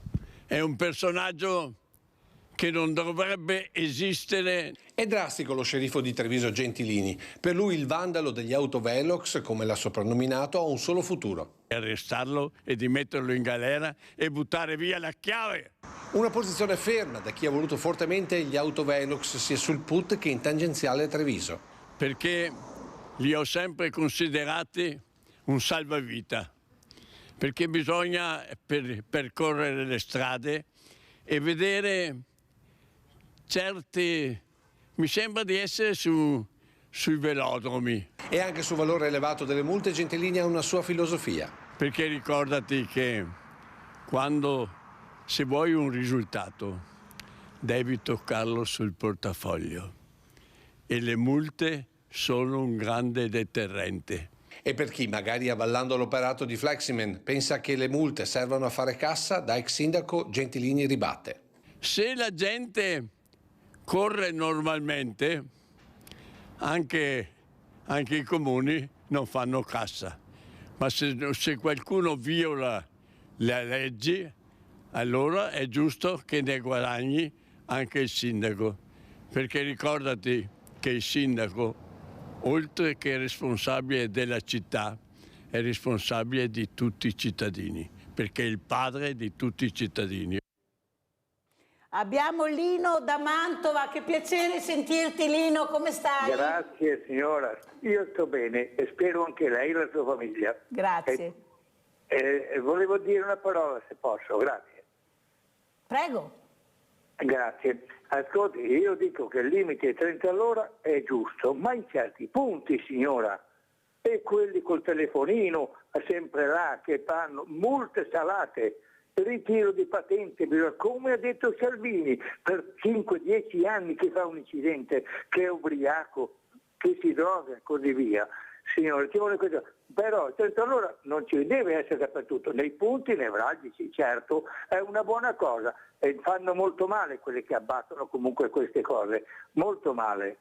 Comunque volevo dire un'altra cosa, lei signora che è in primo piano, per diciamo i volontari, eccetera, eccetera, buona cosa che raccolgono i prodotti anche dei supermercati. Ora mi è capitato in 2 supermercati qui nella provincia, in città, Mantova, io abito in città, che mi hanno detto no, non possiamo darglielo perché se no dobbiamo aumentare, non vengono a comprare qui da noi. Non mi hanno dato niente, la gettavano nei cassonetti.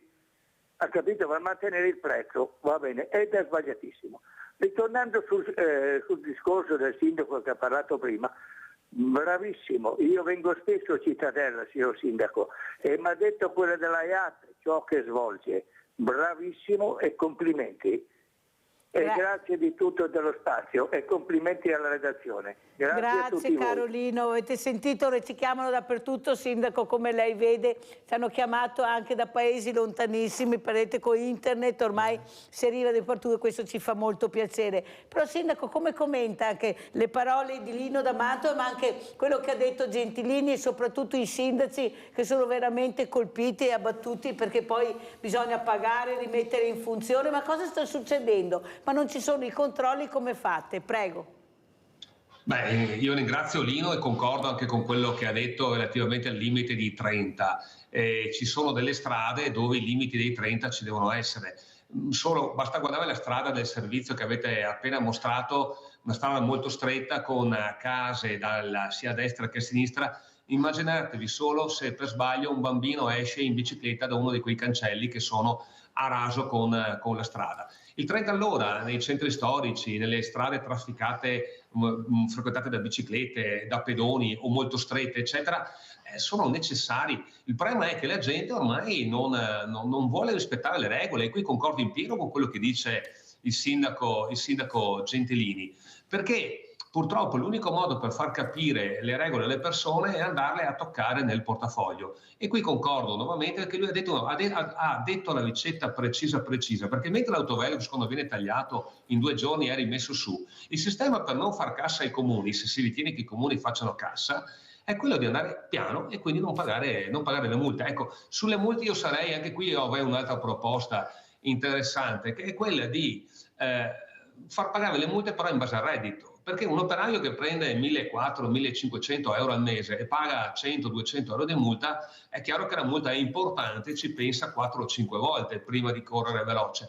Però la persona che magari ha uno stipendio o un compenso di 10-15 mila euro al mese e prende una multa di 200 euro al mese, magari gli interessa relativamente. Quindi magari imparare dalla nostra vicina Svizzera a far pagare le multe in base al reddito, ecco che saremo anche più equi in quello che è invece la sanzione del codice della strada. Sa, sindaco, che c'è una ministra che ne ha collezionato più di 60 e non ne ha pagato neanche una? Lo sapeva?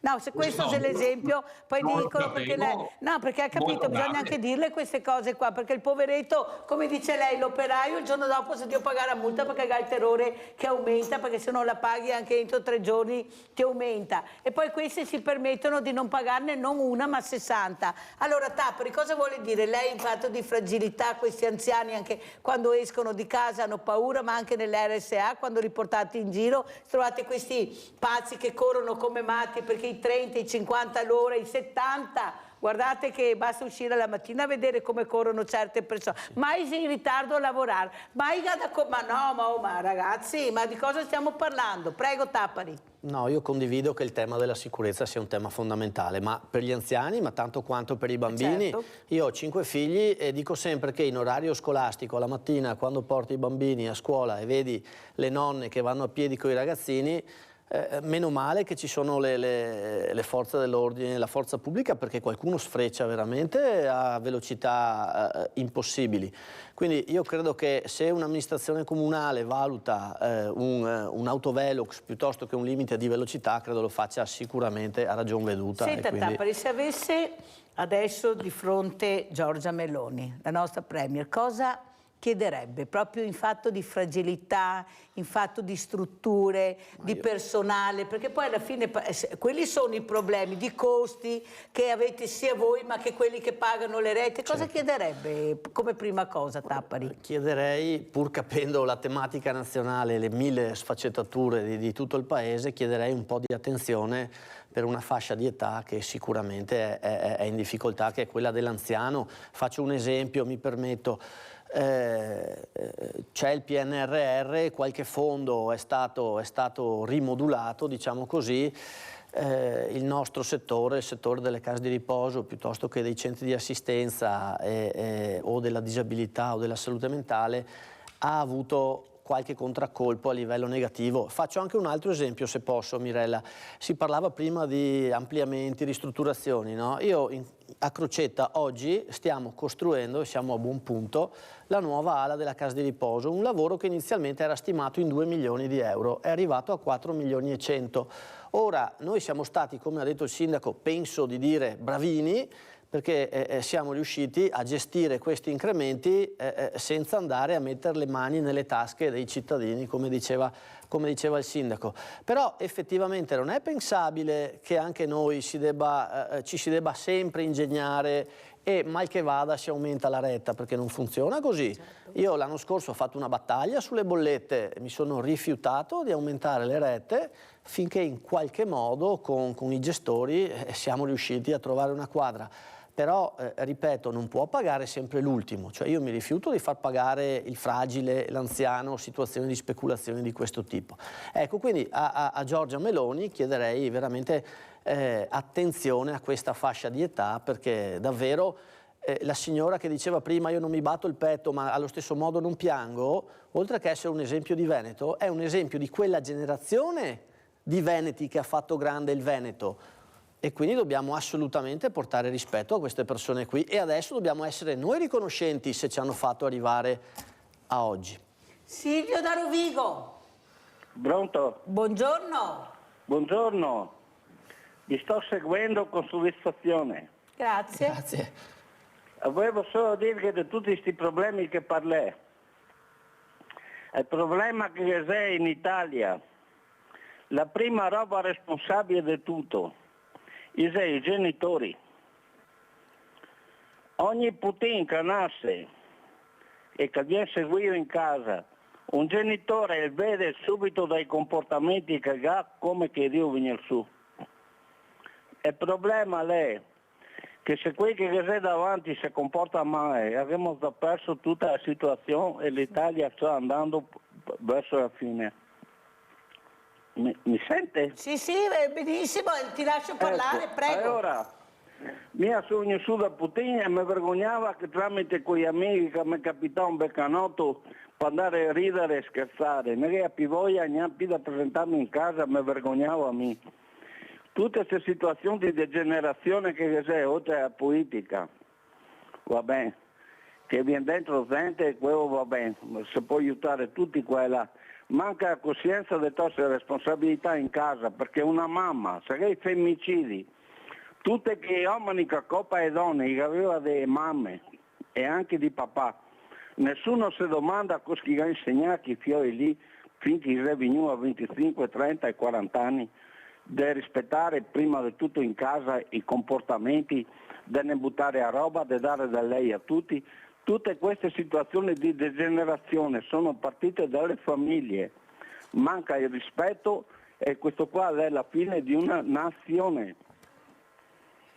Grazie veramente Silvio, un grande abbraccio, grazie per avere il coraggio, avete sentito, ecco, di esporre, ecco, e di dire quello che si pensa, serve a questo Sveglia Veneti, perché è molto importante. Allora, prima di commentare la telefonata di Silvio da Rovigo col nostro sindaco che abbiamo, Luca Pierobon, andiamo a sentire cosa chiederebbe il sindaco Brugnaro alla politica, sindaco di Venezia. Poi sentiamo il sindaco Pierobon, andiamo a sentire.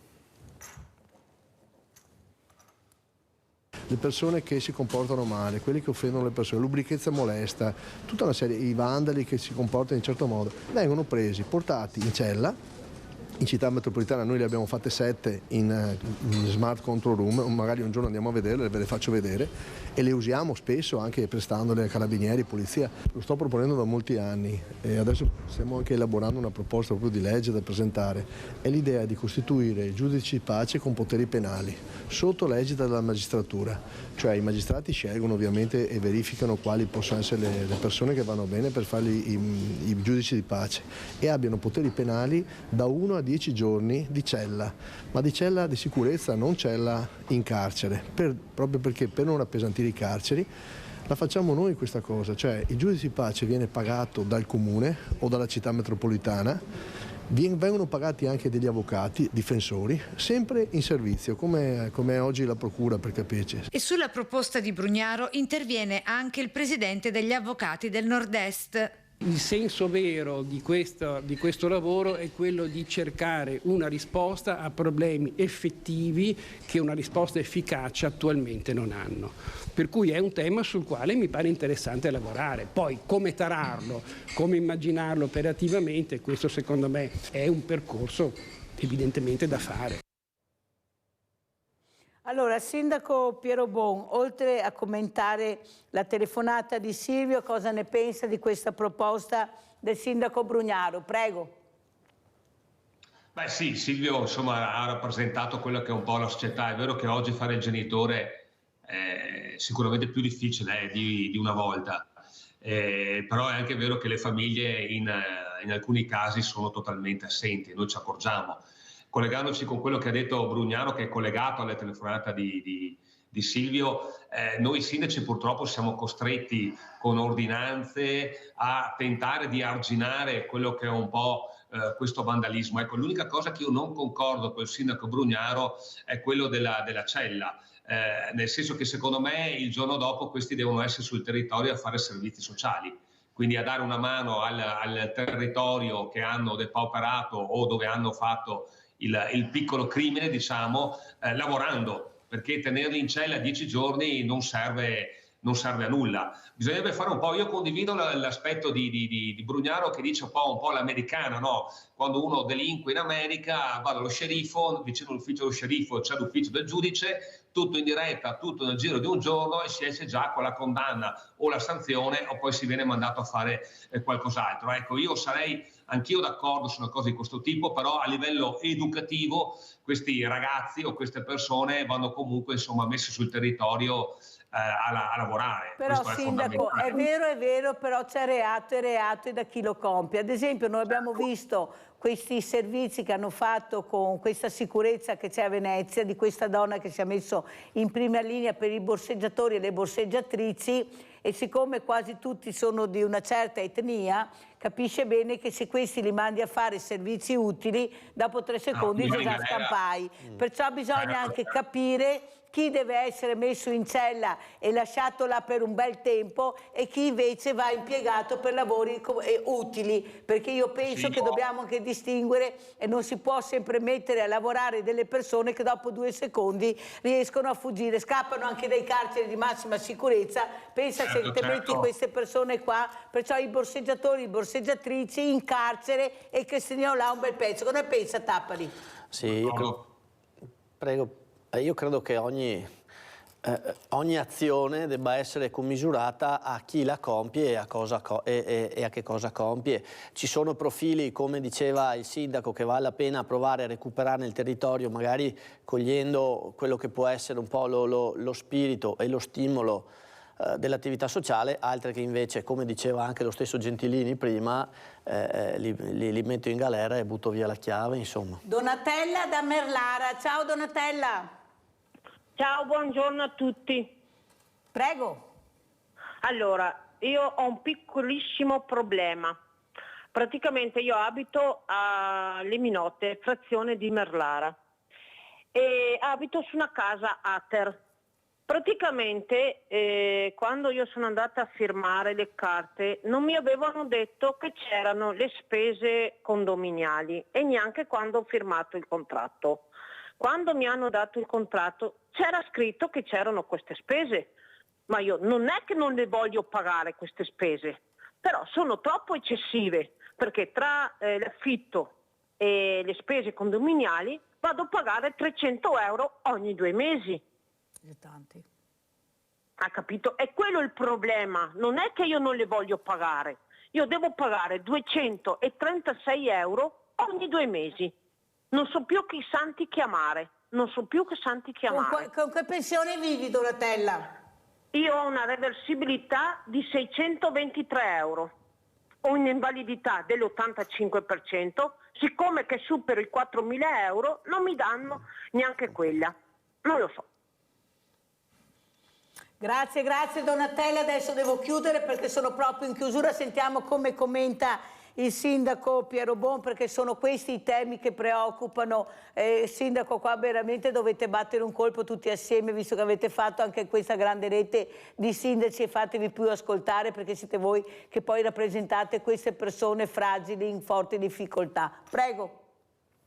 Ma un consiglio a Donatella, siccome l'Ater è comunque un ente, insomma, è a Padova, adesso lei è di Rovigo mi pare, comunque insomma c'è in ogni provincia, mi sembra molto strano perché gli affitti vanno in base all'ISEE e quindi probabilmente c'è qualche problema sul conteggio, quindi conviene prendere un appuntamento con gli uffici dell'Ater, portare tutta la documentazione e andare a verificare. Normalmente, almeno così noi facciamo a Cittadella, il comune con gli uffici fa da tramite e quindi riesce magari ad interfacciarsi prima e poi a creare l'appuntamento con l'Ater. Potrebbe essere che ci sia un disguido o un qualcosa, che mi sembra molto strano che con 600 euro di pensione si vada a pagare, adesso non ho capito bene se 300 euro al mese, se 300 ogni 2 mesi, perché è vero c'è stato un aumento negli ultimi anni, ma mi sembra una cifra eccessiva in base alla pensione. Vede, sindaco, non è che sia la cifra eccessiva, è che sono le pensioni che sono tanto basse. Questo è il grande problema.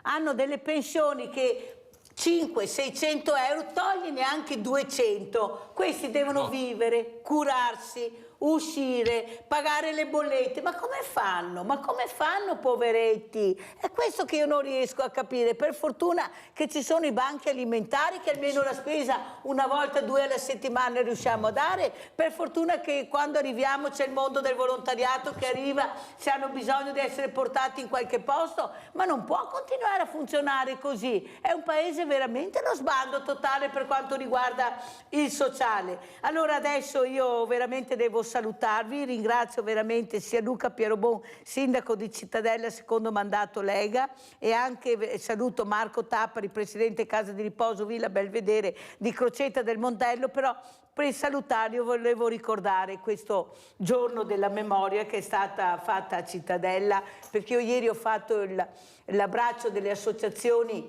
Ricordare, perché bisogna ricordare, bisogna far vivere a questi ragazzi e far conoscere la storia, l'importanza della storia, delle loro radici, perché il futuro è nelle loro mani, ma devono conoscere anche la storia, e la giornata della memoria è una di queste. Andiamo a vedere. Più che un simbolo, perché frutto di riflessione, è diventato una forma d'arte su un quadro dapprima bianco, restituito carico di significato a quanti potranno vederlo e ammirarlo. Hanno raccontato così il giorno della memoria, a 79 anni dall'apertura del lager nazista di Auschwitz-Birkenau, 2 studentesse del liceo artistico Fanoli di Cittadella.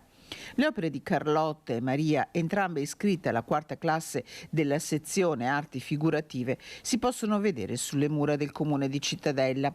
Molto più che disegni, il braccio stretto dal filo spinato posa su tante scarpette, l'ultima cosa che gli ebrei toglievano prima di entrare nelle camere a gas.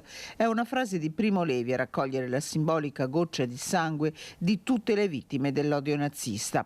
Perché la memoria del male non riesce a cambiare l'umanità? A cosa serve la memoria? A noi tutti la risposta.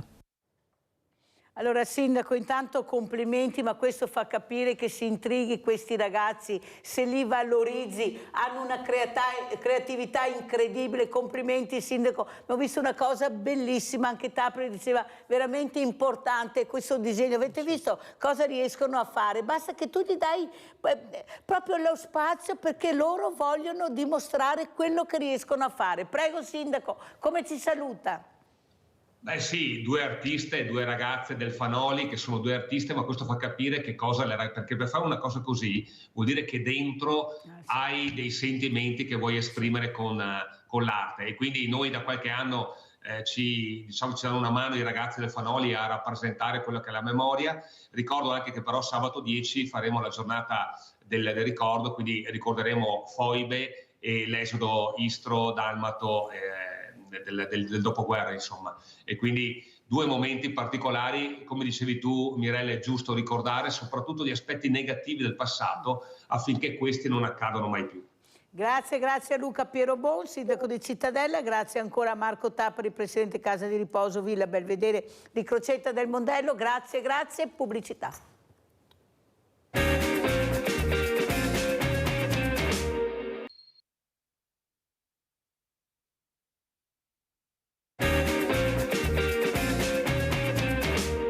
Stilare una lista dei reati che si vorrebbe venissero depenalizzati in illeciti amministrativi per non intasare la macchina della giustizia. La richiesta da Venezia del ministro della giustizia Nordio agli avvocati triveneti. Perché questo è un mantra che si ripete, cioè siamo in un regime di panpenalizzazione, bisogna depenalizzare. Benissimo, diteci quali siano secondo voi i reati da declassare, perché quando ci abbiamo provato noi, io ci ho provato 20 anni fa quando presiedevo la commissione per la riforma del codice penale, come tocchi un reato bagatellare qualcuno si solleva. Così il ministro dà rialto evidenziando come esempio proprio la peculiarità del luogo, visto il mercato del pesce a 2 passi dal tribunale. Ho persino sollevato il problema che qui sotto si finiva in tribunale per la vendita di sogliole sottodimensionate, e però qualcuno ha cominciato a dire che anche quello è una cosa importante perché è una specie di truffa commerciale. E allora mi facciano un elenco e poi lo prenderemo in considerazione. Quindi, ad una settimana dall'inaugurazione dell'anno giudiziario, la risposta allo sfogo del presidente della Corte d'Appello di Venezia sulla mancanza di risorse. Guardi, le risorse, noi abbiamo proprio adesso parlato proprio col presidente Citerio a margine. Se tu non fai l'analisi comparativa tra il budget che hai e il target che ti proponi, alla fine mandi i russi in Russia i soldati con le scarpe di cartone, perché dici ai giudici, a cominciare, fate con quello che avete e arrangiatevi, e questo non è ragionevole, ma anche su questo cerchiamo di lavorare. Utilizzare le caserme dismesse per contrastare e alleviare il sovraffollamento carcerario, dando lavoro agli stessi detenuti per il riattamento, così sempre il ministro Nordio. Tutto questo si può fare in tempi ragionevolmente brevi, con un comodato gratuito che ci venga dato dal Ministero della Difesa. Infine, la risposta alla richiesta del sindaco Brugnaro, con cui da anni chiede vengano dati maggiori poteri penali per il giudice di pace di Venezia. Questi sono argomenti estremamente complessi, quando si tocca il diritto penale si cammina sul ghiaccio sottile. Molto più importante sarebbe rivedere, come è stato detto anche oggi, una depenalizzazione che declassi al rango di illeciti amministrativi quelli che sono i reati bagatellari. Allora, io saluto l'avvocato Andrea De Checchi, collegato con noi, assessore all'urbanistica alla città dei servizi di Treviso, ma sentite che cariche ricopre.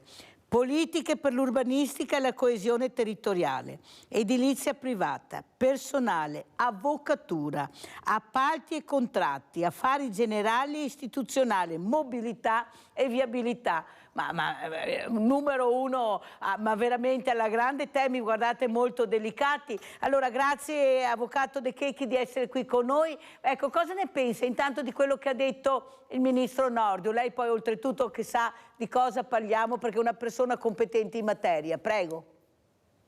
Mi trova assolutamente d'accordo, devo dire, sia sull'aspetto della depenalizzazione di alcuni reati che anche sulla ristrutturazione di alcuni elementi carcerari, dei quali abbiamo visto anche recentemente alcuni suicidi, credo uno anche ieri o l'altro ieri anche a Verona.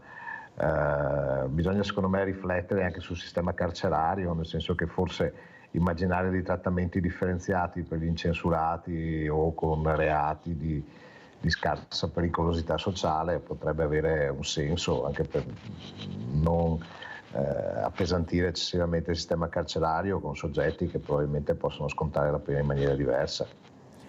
Assessore, però quello che traspare anche dalle tantissime telefonate che ho ricevuto questa mattina è che le persone a casa sono sfiduciate, specialmente gli anziani, quelli più fragili, si sentono abbandonati, soli. Io ieri a Villa Margherita Inclusiva ho fatto le associazioni, abbracciano le associazioni, c'erano più di 50 associazioni presenti, ma la solitudine anche di questi familiari che hanno visto morire i loro cari, questa giustizia che non arriva o arriva col contagocce e non sempre riempie quello che è veramente questo disastro umano che vivono quotidianamente e soprattutto si sentono abbandonati proprio dalla giustizia. Lei cosa dice, avvocato? Si potrebbe fare qualcosa in più per far capire che non è vero?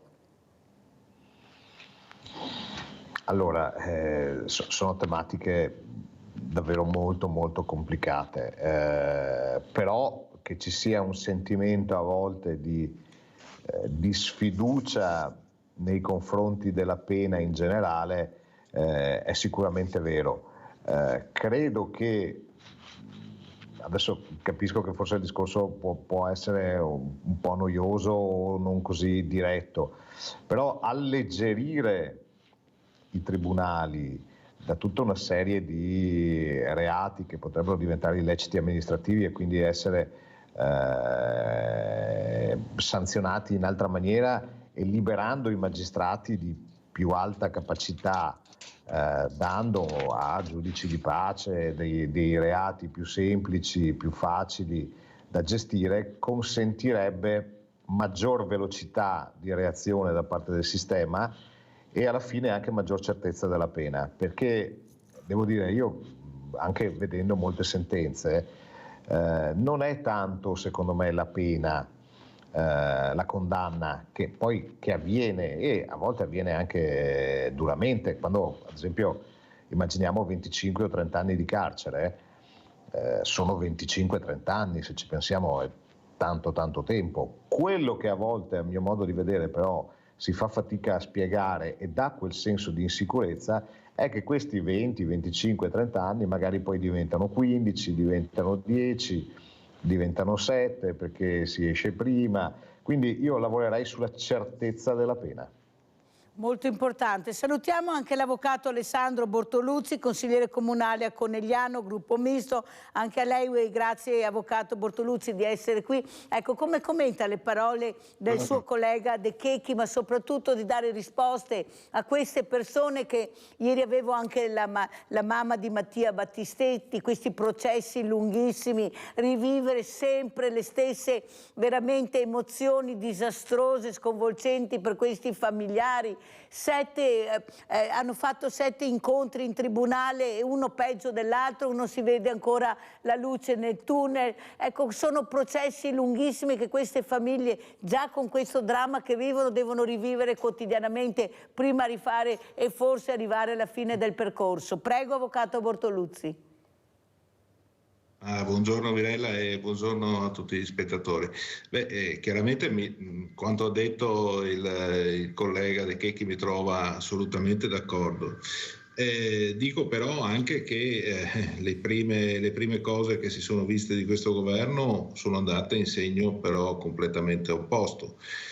Si dice che bisogna diminuire i reati, sì, si è tolto l'abuso d'ufficio perché chiaramente dà molto fastidio a chi amministra, però uno dei primi atti del ministro Nordio è stato quello di introdurre il nuovo reato sui rave, tra l'altro una cosa molto raffazzonata che abbiamo visto che serviva solo a livello di propaganda.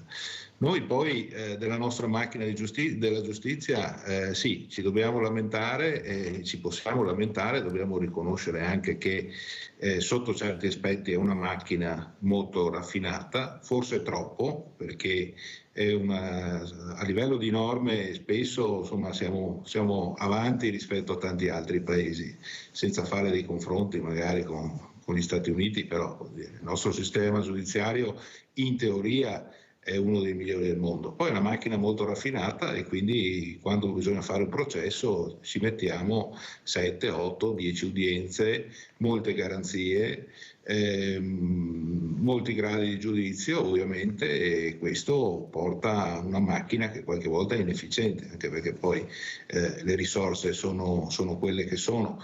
Però credo che per esempio il meccanismo delle impugnazioni abbia qualcosa a che fare con i tempi del giudizio e il fatto che poi basta passare una mattina in tribunale per rendersi conto che quasi la metà dei processi vengono chiusi in primo grado per prescrizione. E quindi mi chiedo effettivamente sì, che senso abbia intervenire su altre cose e non affrontare i problemi in maniera molto diretta, per esempio sul tema della prescrizione, perché non è giustizia nemmeno per le parti offese. Insomma. Molto spesso l'insoddisfazione che hanno gli utenti della giustizia quando si trovano a incrociare questo servizio è assolutamente fondata. Noi spesso come avvocati siamo anche in imbarazzo. Allora andiamo a vedere, andiamo a Treviso, Cassazione su Troikov, quell'uomo che ha ucciso quelle 2 ragazze, Jessica e Sara. Io ieri ho avuto i genitori, ecco, Alain Fragrasso e sua moglie, ecco, questo disastro che continuamente avviene tutti i giorni, perché morti sulle strade tutti i giorni, colpevoli chissà quando. Andiamo a sentire cosa è successo. Nessuna attenuante generica per Dmitry Traikov, l'imprenditore bulgaro che la sera del 30 gennaio di 2 anni fa travolse con la sua auto la Fiat Panda su cui viaggiavano Jessica Fragasso e Sara Rizzotto e le bimbe di quest'ultima. Jessica e Sara, cugine di 20 e 26 anni, non sopravvissero a quel tragico incidente. Traikov fu condannato in primo e secondo grado a 7 anni di reclusione. La Cassazione ha reso note le motivazioni del dispositivo che ha rigettato i ricorsi della difesa. L'imprenditore infatti ha cercato di evitare che i suoi beni finissero ai creditori, intestando alla figlia diversi immobili di sua proprietà in Bulgaria. Secondo la ricostruzione della difesa, poi, l'uomo sarebbe rimasto sul luogo dell'incidente fino all'arrivo dei soccorsi, una tesi che la Cassazione non ha riconosciuto, supportata dai tabulati telefonici e dalla testimonianza di un'addetta di autovie. Io ieri avevo questi genitori e guardate, è stata veramente una giornata che ha fatto capire molte cose.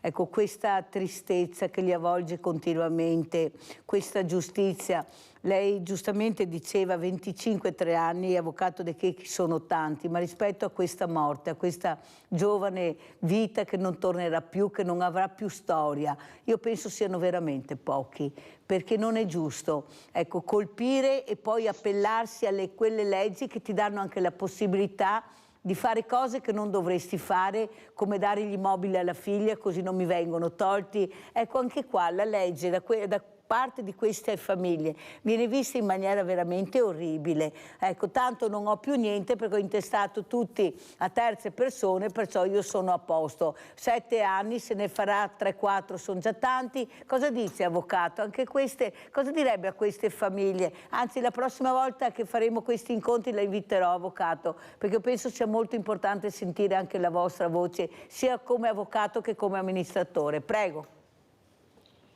Allora, è evidente che non ci sarà mai una pena che potrà in qualche modo alleviare il dolore dei genitori, quindi devo dire la vicinanza da questo punto di vista non può che essere umana e totale, nel senso che mai alcunché ti restituirà un figlio, questo va detto e va detto con chiarezza. E devo dire, premesso questo, poi naturalmente ci sono delle norme da applicare che possono essere a volte mal percepite, a volte ritenute inique, però uno Stato di diritto vive di norme da applicare. L'importante, come si diceva prima, è che queste norme, una volta applicate, siano poi fatte rispettare con certezza. Nel rispetto della norma ci inserisco anche quell'elemento a cui faceva riferimento sia il servizio che tu, Mirella, successivamente, quando si parla di sottrazione dei beni ai creditori. Ecco, questo è chiaramente inaccettabile, quindi come con rammarico e con vicinanza umana bisogna dire è necessario rispettare la sentenza sulla durata della pena, va detto altrettanto con fermezza che non è in alcun modo accettabile, e quindi qui bisogna attivarsi di conseguenza, perché il ristoro del danno sia pieno nei limiti delle proprietà che un soggetto ha, senza che faccia qualche furbizia o qualche passaggio surrettizio perché venga sottratta quella garanzia a chi ne ha diritto.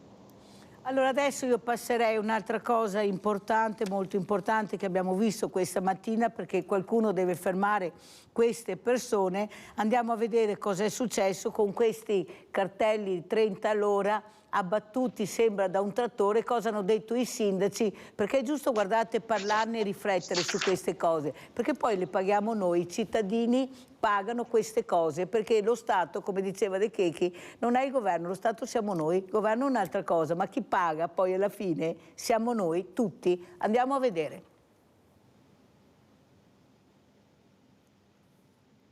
I 30 all'ora, cartelli abbattuti 30 all'ora. Sì? Sì. Quanto è successo è molto grave, sono dei fatti, sono degli illeciti che assolutamente non devono più ripetersi, anche perché il tutto va a discapito dell'intera cittadinanza.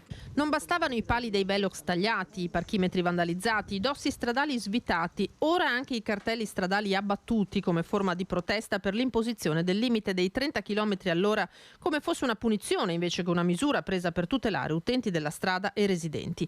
Via Cal Alta, Cappella Maggiore, 5 cartelli appena posizionati buttati giù nottetempo con un trattore, come suggeriscono le impronte lasciate sul ciglio stradale. La sindaca Maria Rosa Barazza non usa giri di parole né conia epiteti.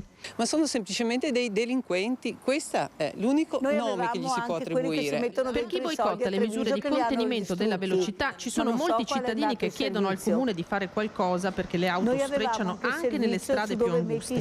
Penso che sia anche giusto mettere il limite di velocità 30, anche perché qua ci sono tantissimi bambini, per di più alla scuola e anche qui al campo sportivo. Non dovrebbero succedere queste cose, perché il limite mi sembra abbastanza giusto per tutti quanti. A questa signora hanno abbattuto il cartello davanti a casa. Senta, serve il 30 all'ora qui su questa strada? Nì. Comunque noi che abitiamo qua andiamo piano, poi ovviamente c'è sempre qualcuno che passa a velocità un po' più elevate, però secondo me serve più magari in centro. Dove proprio un anno fa, di fronte al municipio, un pedone venne investito e ucciso. Non tutti sono quindi d'accordo con l'estensione dei 30 all'ora ad alcune zone periferiche, ma il comune tira dritto.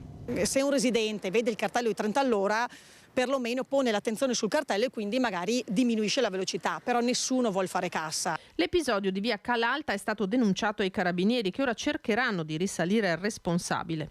E sarebbe opportuno che si presentasse spontaneamente? Sì, io direi di sì.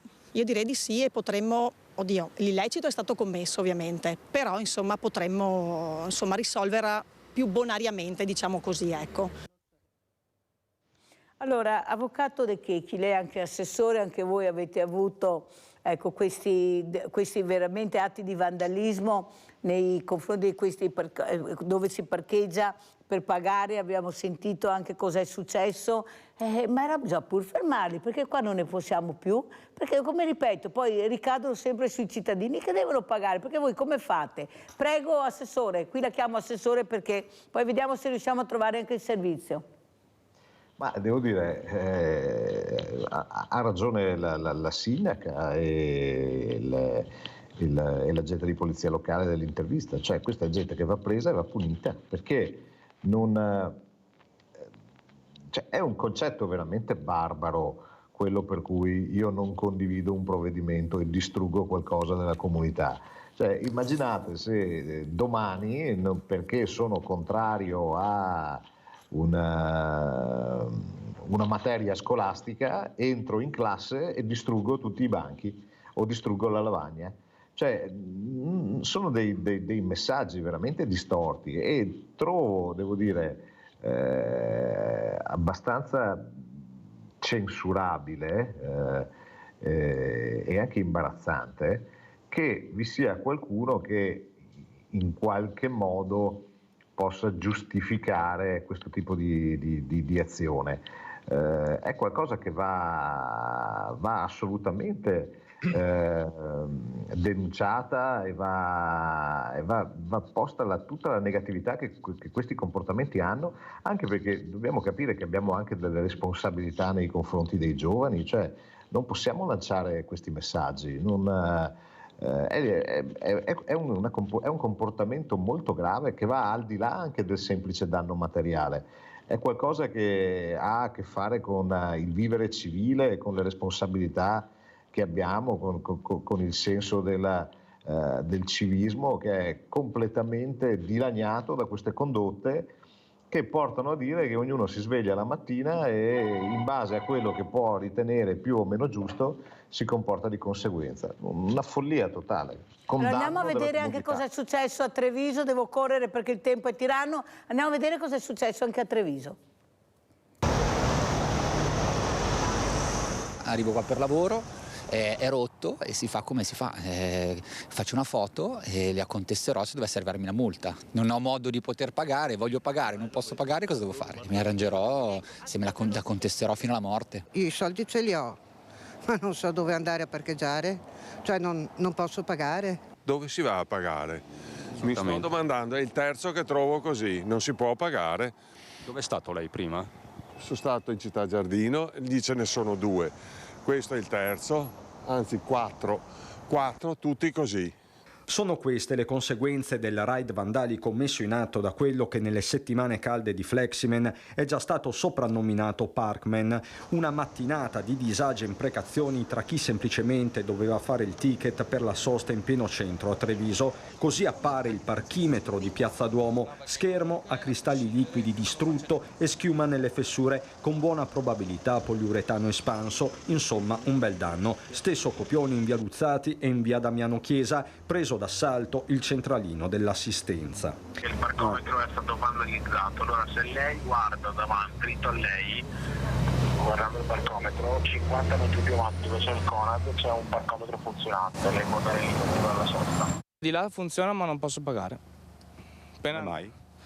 Perché il codice non risulta esistente, nell'altra colonnina probabilmente sarà legato alla zona d'appartenenza delle colonnine, quindi c'è codici specifici per area e quindi non per tutta quanta la città di Treviso praticamente. E come per Fleximen, anche Parkman solleva reazioni contrastanti nelle ore in cui la stessa polizia locale sta scandagliando le telecamere della zona. Se il comune ti mette una tassa del parcheggio che certe volte dici pago la tassa tutto il giorno, questo, uno magari dice che basta, però questo non è il modo di comportarsi, basta essere persone civili. Beh, facciamoci qualche domanda.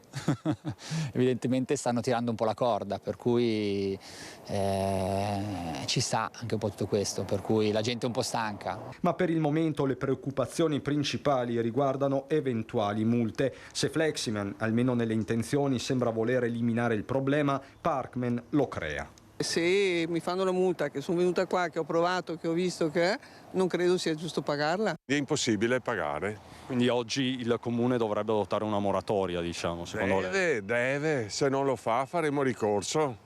Ci sarà il giudice di pace. Se non fa la moratoria con gli strumenti rotti, non so cos'altro possa fare. Comunque esistono, nel codice civile è previsto così. Domino ovviamente su chi sta utilizzando. Ha capito perché Assessore De Checchi l'ho invitata questa mattina anche per fare un po' chiarezza, si può pagare da un'altra parte, sì, no, uno dice una cosa, uno ne dice un'altra. Non so se aveva visto questo servizio, mi sono proprio permessa di farglielo vedere perché è una cosa importante, sono due servizi che veramente stanno esprimendo quello che veramente certe persone sono messe in testa di fare e quello che pensa la gente, quel popolo naturalmente. Prego De Checchi.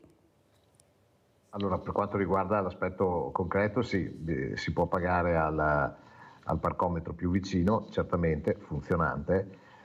Poi laddove questo parcometro non si trova o per qualche motivo non si riesce a pagare, credo che la sanzione non vada elevata. Però va anche detto che quella sanzione che non va elevata, e così come il parcheggio che non viene pagato, non è un dispiacere che si fa al comune in quanto tale, perché quei denari vengono spesi per le palestre, per gli asili, per il mantenimento delle strade, cioè quindi quei geni che fanno questo tipo di azioni, la comunità, anziché in qualche misura averne un sorriso divertito o una qualche forma di sostegno addirittura, deve rendersi conto che stanno togliendo soldi ai loro figli, alla sicurezza stradale, alle attività e ai servizi del comune, quindi non ci trovo niente di furbo, anzi ci trovo qualcosa di molto molto poco intelligente. Abbiamo Giusy da Dosson, vai Giusy. Ciao Mirella, buongiorno ai tuoi ospiti. Allora, i 30 km all'ora sono giusti per i centri dei paesi, delle città, sono giusti perché mi è successo che andavo piano in centro, un signore doveva andare sopra le strisce, è venuto via, non ha guardato né a destra né a sinistra, per fortuna che andavo piano, insomma che andavo anch'io 20-30 all'ora. È passato davanti, non si è guardato chi veniva avanti, magari è stato un po' con la testa in un altro mondo, e è lì che succedono anche queste cose nelle strisce, perché loro pensano che perché ci sono le strisce passo, non è che guardano magari che c'è una macchina che arriva anche a 30 all'ora piano e vede che non c'è nessuno e tutto su un attimo si buttano sulle strisce. Non possono fare questo. Noi non siamo insomma dei maghi, questo voglio dire. E poi Mirella, quelli che vanno addosso a questi alberi che sfasciano le auto in quelle maniere lì, non credono che fossero andati a 60-70 all'ora nella periferia, perché c'è anche modo e modo insomma di correre, voglio dire. E questi giovani, avendo avuto la patente da presto, sembrano che corrano su un circuito, insomma, hanno l'auto in mano e si sentono forti, non hanno capito che la storia non è questa.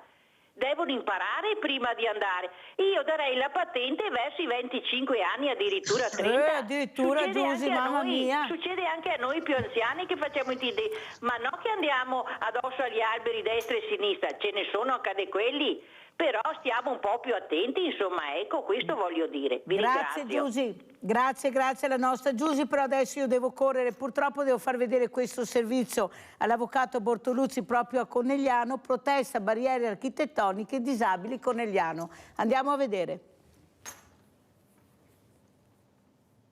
Siamo in centro a Conegliano e siamo nel mezzo, diciamo, dell'attività natalizia. Ma per chi è costretto a muoversi sulla sedia a rotelle si aggiungono in questo periodo natalizio altre barriere che fanno aumentare l'arrabbiatura. Siamo non solo arrabbiati, non poco, perché è una vergogna che non ci diano ascolto. Ecco un esempio, questi dossi che proteggono i cavi elettrici ma che sono troppo alti per le ruote delle carrozzine. La carrozzina, essendo con le ruote piccole avanti, adeguata, diciamo, per il mio tipo di disabilità, non riesce praticamente a superare questi ostacoli così alti.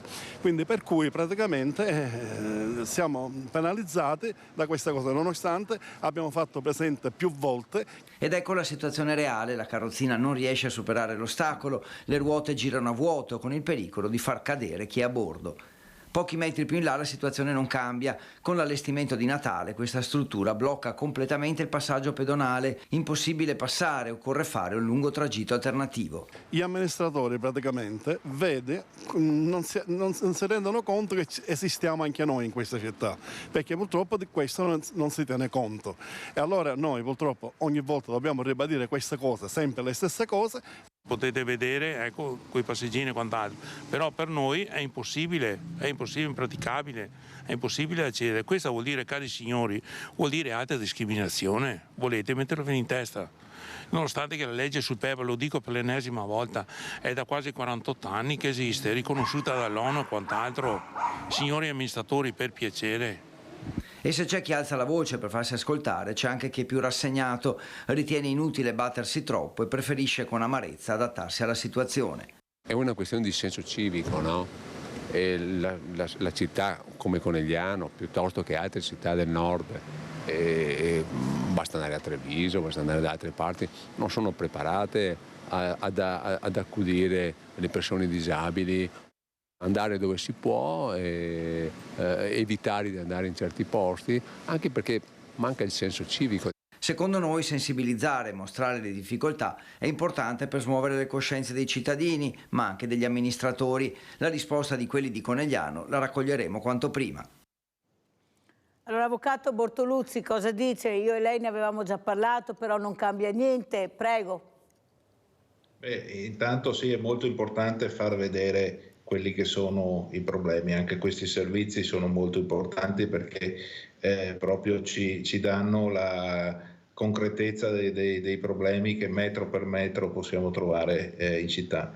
È vero, ne avevamo parlato, ricordo che per esempio per la mia città, ma anche per tante altre città, si sprecano tante energie per mettere in piedi. Noi abbiamo un piano di abbattimento delle barriere architettoniche, quindi non manca nemmeno, se vogliamo, lo strumento e la consapevolezza di dove stanno i problemi. Però poi, come al solito, è un tema di sensibilità e di civiltà e di priorità. Perché se non ci diamo come priorità l'abbattimento delle barriere architettoniche secondo quel piano che abbiamo approvato, è chiaro che restano sempre problemi che affrontiamo domani, se non dopodomani. Noi per esempio abbiamo il tema che se vogliamo così, insomma, ecco, è la cartina di tornasole di quella che è la situazione in città. Noi abbiamo il castello di Conegliano che è assolutamente irraggiungibile per i disabili. Non dico del museo in cui è nell'antica torre, ma i giardini stessi c'è un dislivello che se ne parliamo da anni, però non abbiamo trovato le risorse per affrontare questo tema. Per esempio per il Natale le risorse le troviamo perché spendiamo decine di migliaia di euro per festeggiarlo in centro città, benissimo, però io dico lo si faccia anche con rispetto di questi nostri amici che non possono poi magari partecipare, no, a questi momenti di convivialità. È un tema che ciclicamente viene sempre in discussione in ogni consiglio comunale, poi bene che vada, quando andiamo a rifare qualche asfaltatura abbassiamo qualche marciapiede, però i percorsi, è inutile che io abbasso un marciapiede se lungo il mio percorso poi ho abbattuto una barriera architettonica ma me ne ritrovo altre 3 o 4, me ne basta una per fermarmi e tornare indietro oggettivamente. Allora, avvocato De Checchi, lei anche assessore, ha sentito questo diversamente agile, come chiamo io, che ha chiuso il servizio, prende anche Treviso non è da meno, eppure voi avete cercato di dare anche delle alternative, avete investito molto, penso alle mura ad esempio, questi passaggi che avete fatto, però c'è molto da lavorare purtroppo, se vogliamo rendere a queste persone la vita meno difficile. Prego, assessore.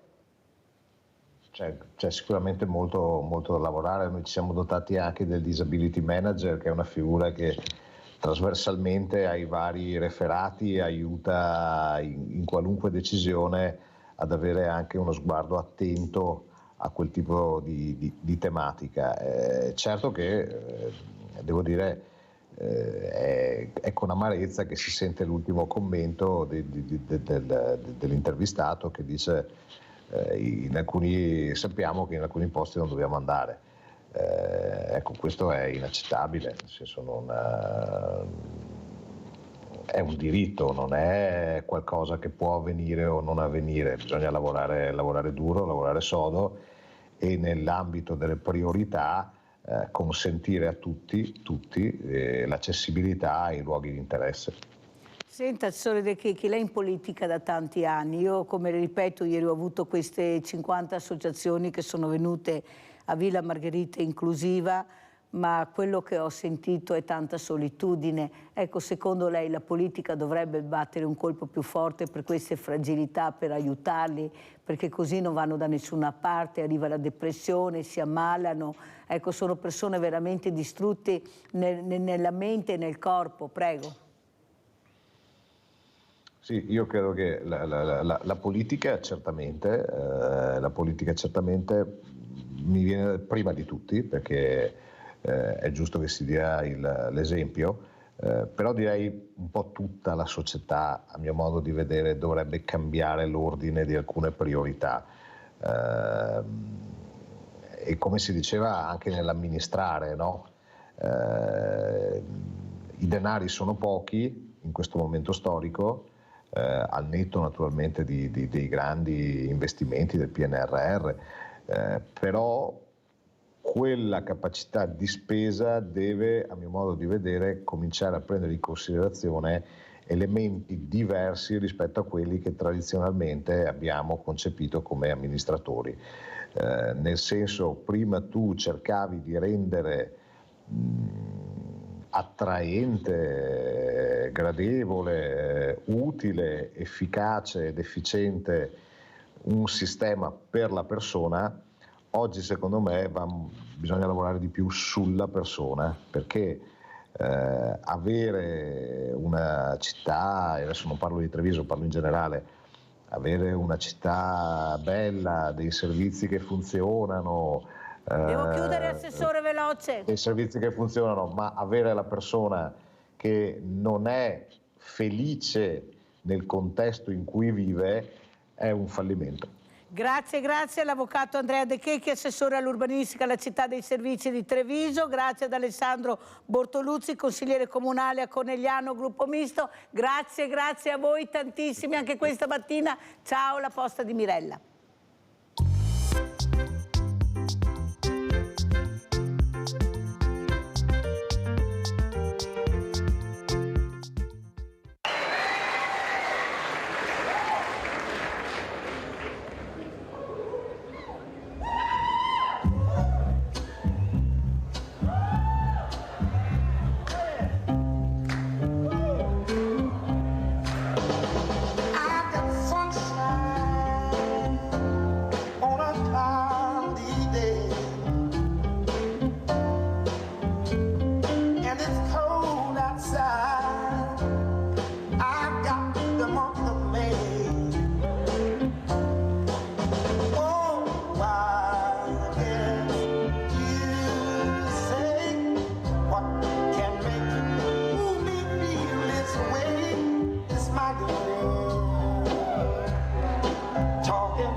I can sing.